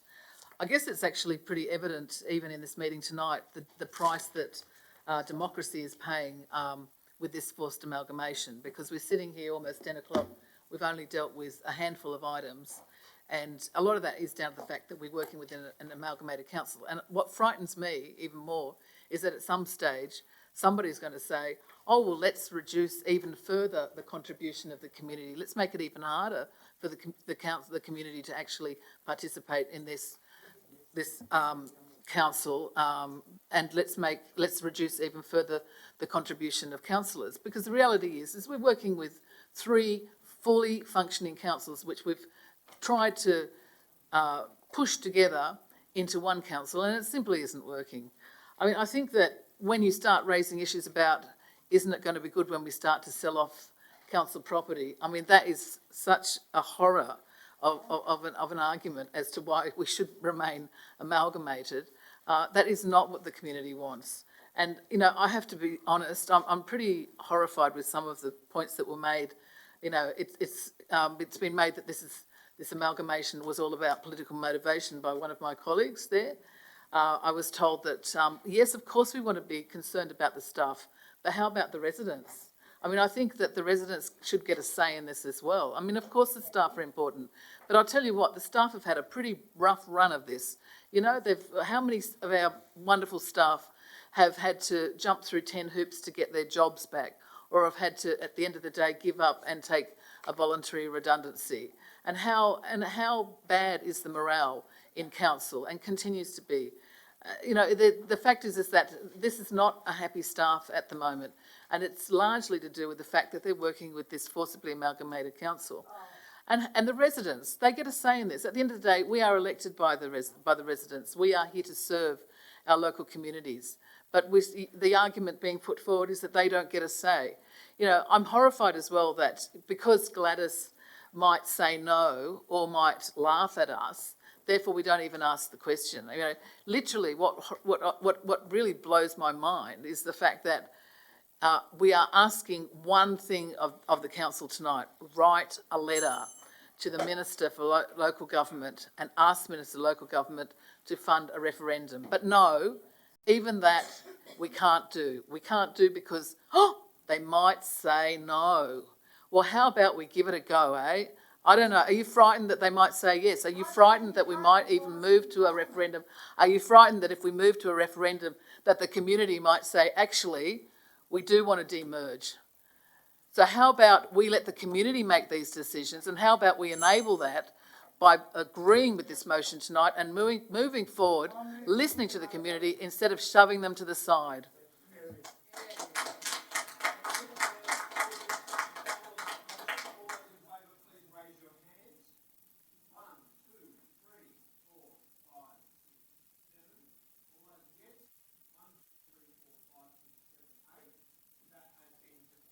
Mayor, may I move that we move into camera to deal with the tenders? Can we just do them? But even better, Mayor, may I move that we accept the recommendations in... Sorry, Councillor Drury, I'll just confirm you're moving adoption of the officer's recommendation for item 20 and item 21, is that right? Point of order, I I want to discuss one of those items. And Okay, if they need to be discussed in camera or committee of the whole, then so be it. We But can do item 20 though. Can we do item 20? we can do item 20, but not 21. right. Okay, well, I think the officers are only pushing for item 20 to be adopted, so we're not going to get to do anything if we have to go Mayor, to may I committee of the move whole. the recommendation in relation to item 20? Is there a seconder for that? Seconded by Councillor McKenna. All those in favour? Against? Declare that carried. Councillor Passos. I just want to ask a question through you, Mr Mayor, to the General Manager. Given the mess in the municipality, can we have extra green waste pickups? People have leaves and smaller branches apart from the large I'm ones. going to suggest that I'll close the meeting momentarily, and then that's a question that can be taken up directly with the Can I General get a Manager clarification? Are we informally. adjourning the meeting? Are we going to try and get through the agenda, or Excuse me? are we adjourning the meeting to try and get through the agenda? on I'm going to another close occasion? the meeting because otherwise the minutes can't be processed by the officers and the rest of the agenda will be held over for a fortnight. I declare the meeting closed, but now that the meeting is closed, I think that's quite a sensible suggestion.